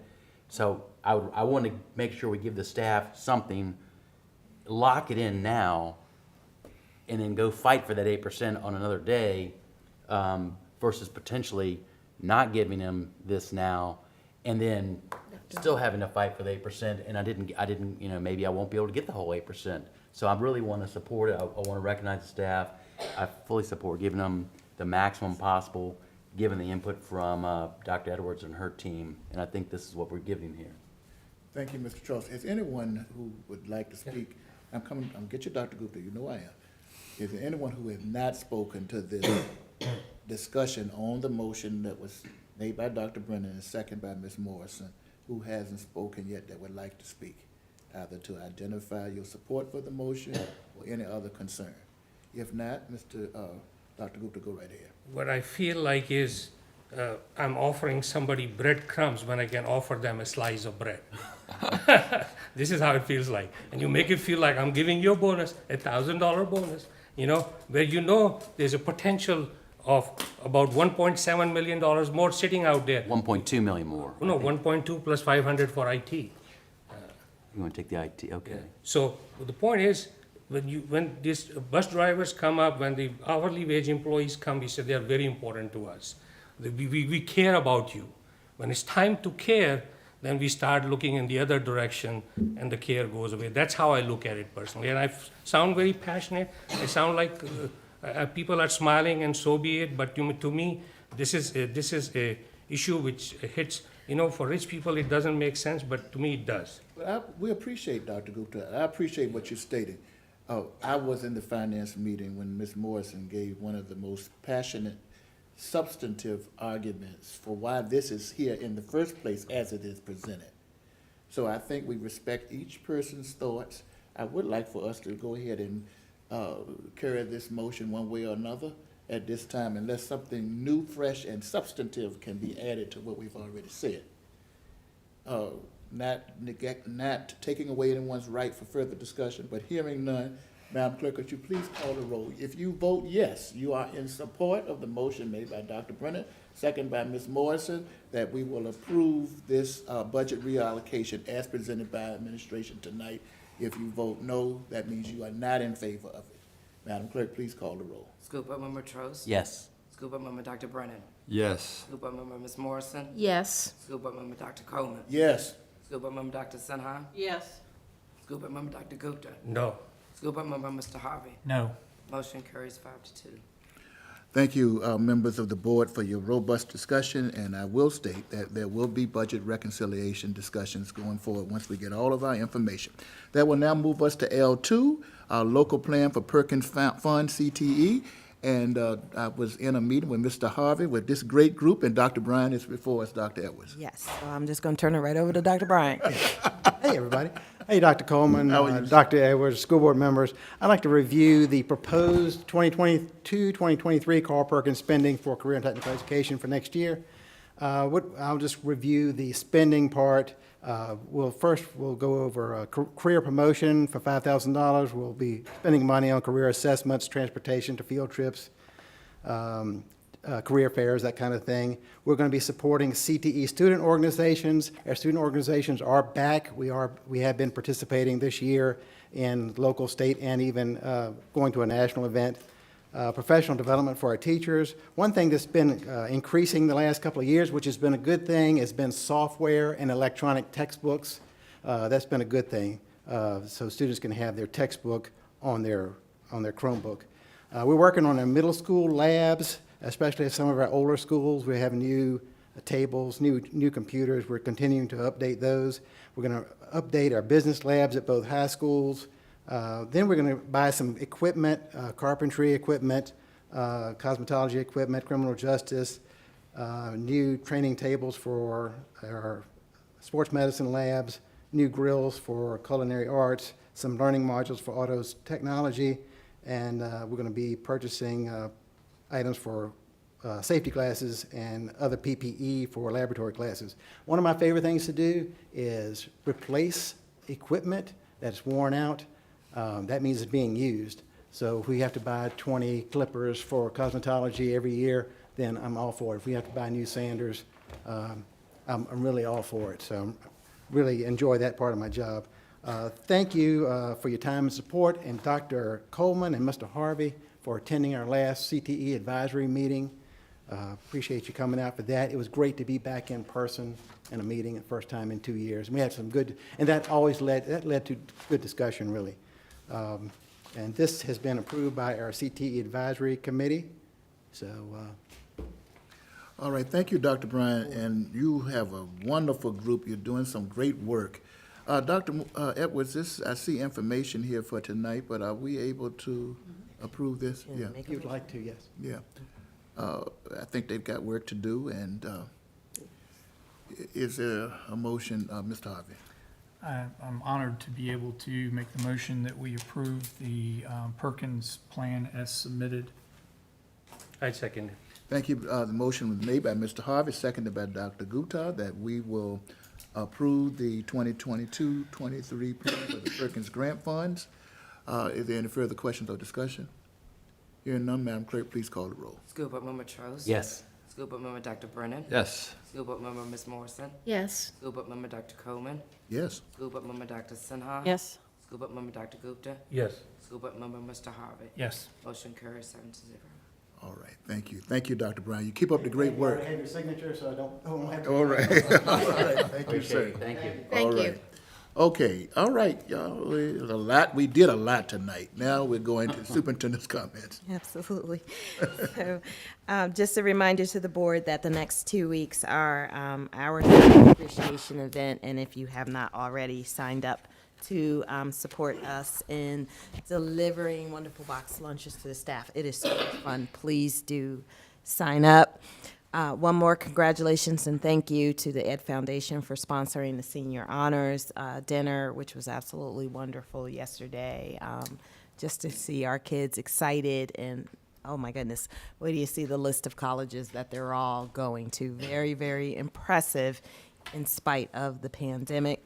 I want to give a shout out to the EC Glass Guard Junior ROTC, which recently participated in their first military drill competition since 2019. And they won first place in inspection and second place in color guard category. So congratulations to them. We had some middle school, some Lincoln Middle School students who were finalists in the Randolph College Sci-Fest Poetry Jam. So Anna Apkarian took second place for the middle school division, so congrats to her. EC Glass student Brooklyn Dopp has been accepted to and will be attending the Governor's World Language Academy for French this summer, so want to give a shout out there. And then we had a host of students who were regional finalists in the Virginia State Literacy Association's Young Writers competition, which that regional event was held on Saturday. So please bear with me because kids like to hear their names. Let me name our students, and they range from elementary to high school. So Averett Snyder from Heritage Elementary, Marley Thompson, Bedford Hills, Magnolia Chisholm, R.S. Payne, Paisley Scott, Bedford Hills, Danielle Boyers, R.S. Payne, Allie Hoffman, R.S. Payne, Avery, I think it's Weeb, Lincoln Middle, Mallory McKinney from EC Glass, Amber Johnson, EC Glass, Lily Hall, EC Glass, Jack Barr, EC Glass, Jillian Cerbalis Kirby, if I didn't mess that up, sorry, Jillian, EC Glass, Bodie Wolf from Bedford Hills, Carter Van Gerp from Bedford Hills, Claire Terry, R.S. Payne, Zachary Bauer, R.S. Payne, Sari Persona, R.S. Payne, Sarah L. Adab, R.S. Payne, Hannah Probsting, R.S. Payne, a lot of R.S. Payne, Annabelle Martinez, Dunbar Middle, Mary Baldwin, Lincoln Middle, Michaela Harvey, EC Glass, Eliza Horton, EC Glass, and Thomas Sigler, R.S. Payne. That was all of our students that were at the regional, so congratulations. Okay, and with that, the hour is short, so I am done.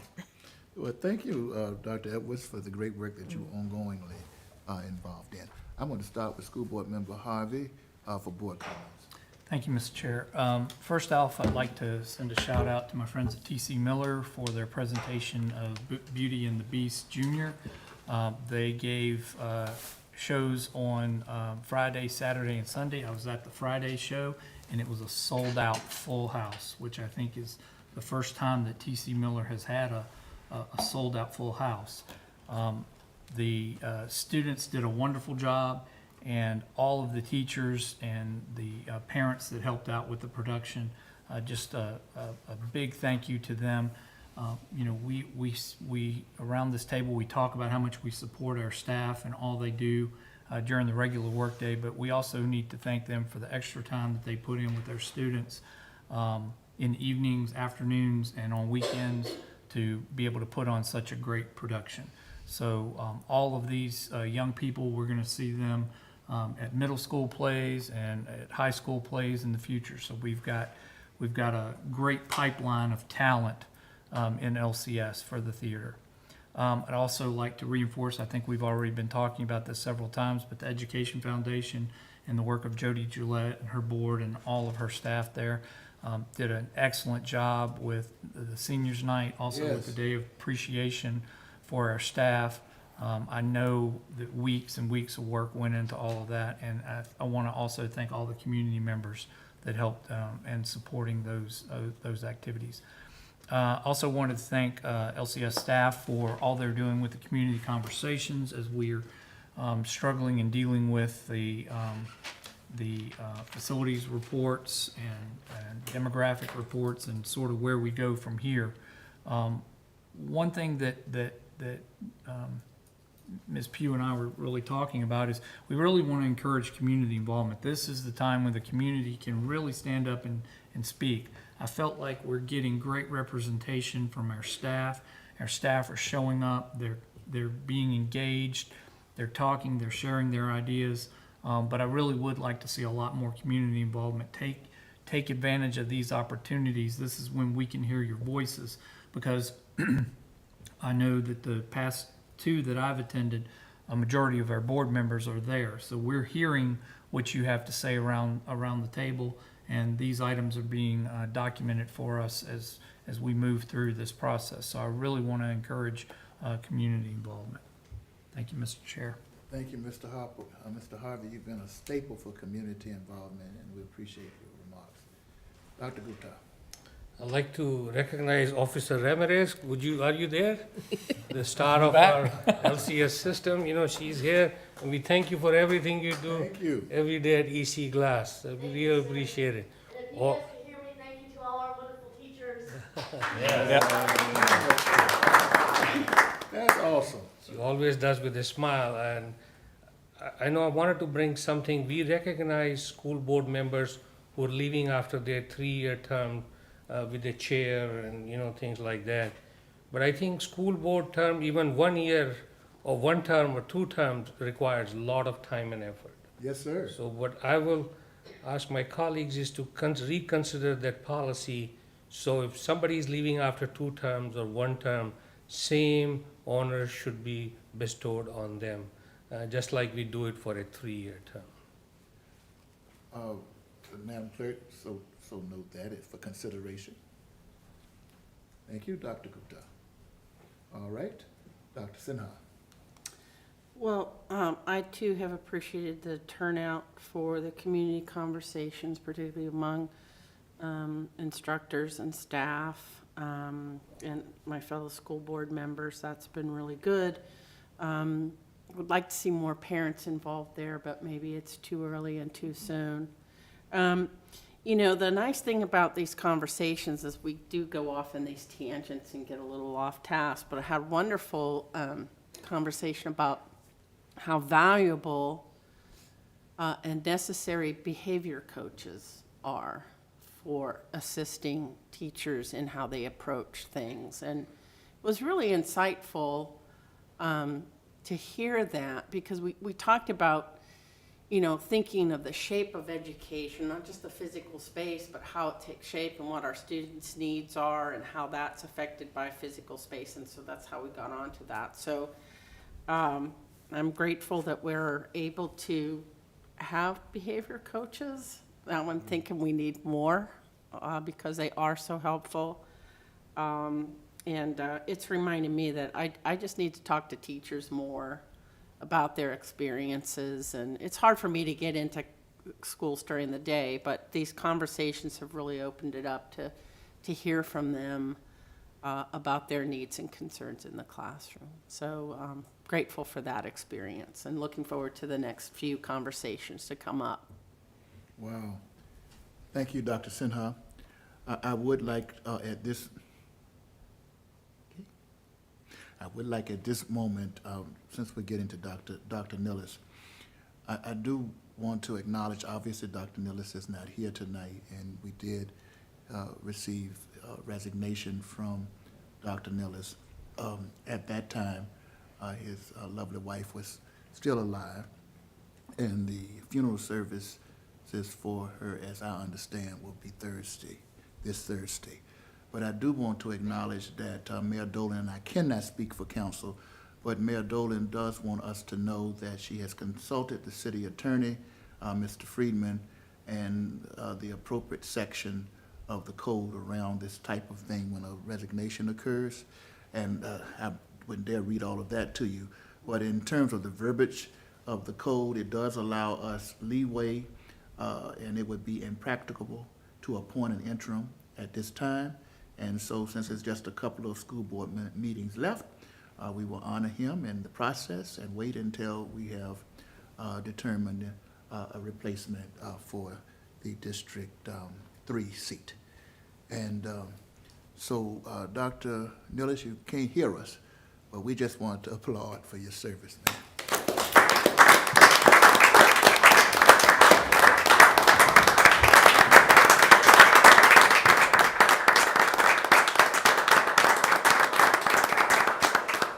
And we will explore Dr. Gupta's thoughts about all three that we, it's just a lot for me to think about considering all. I'm gonna leave it alone. But we will be doing appropriate things for persons who are retiring, if you will.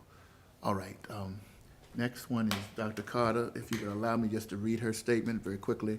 Dr. Carter wants to make this announcement. I want to make the candidates that are applying for the school board aware that attending 75% of the school board meetings is only a small fraction of the duties of a board member.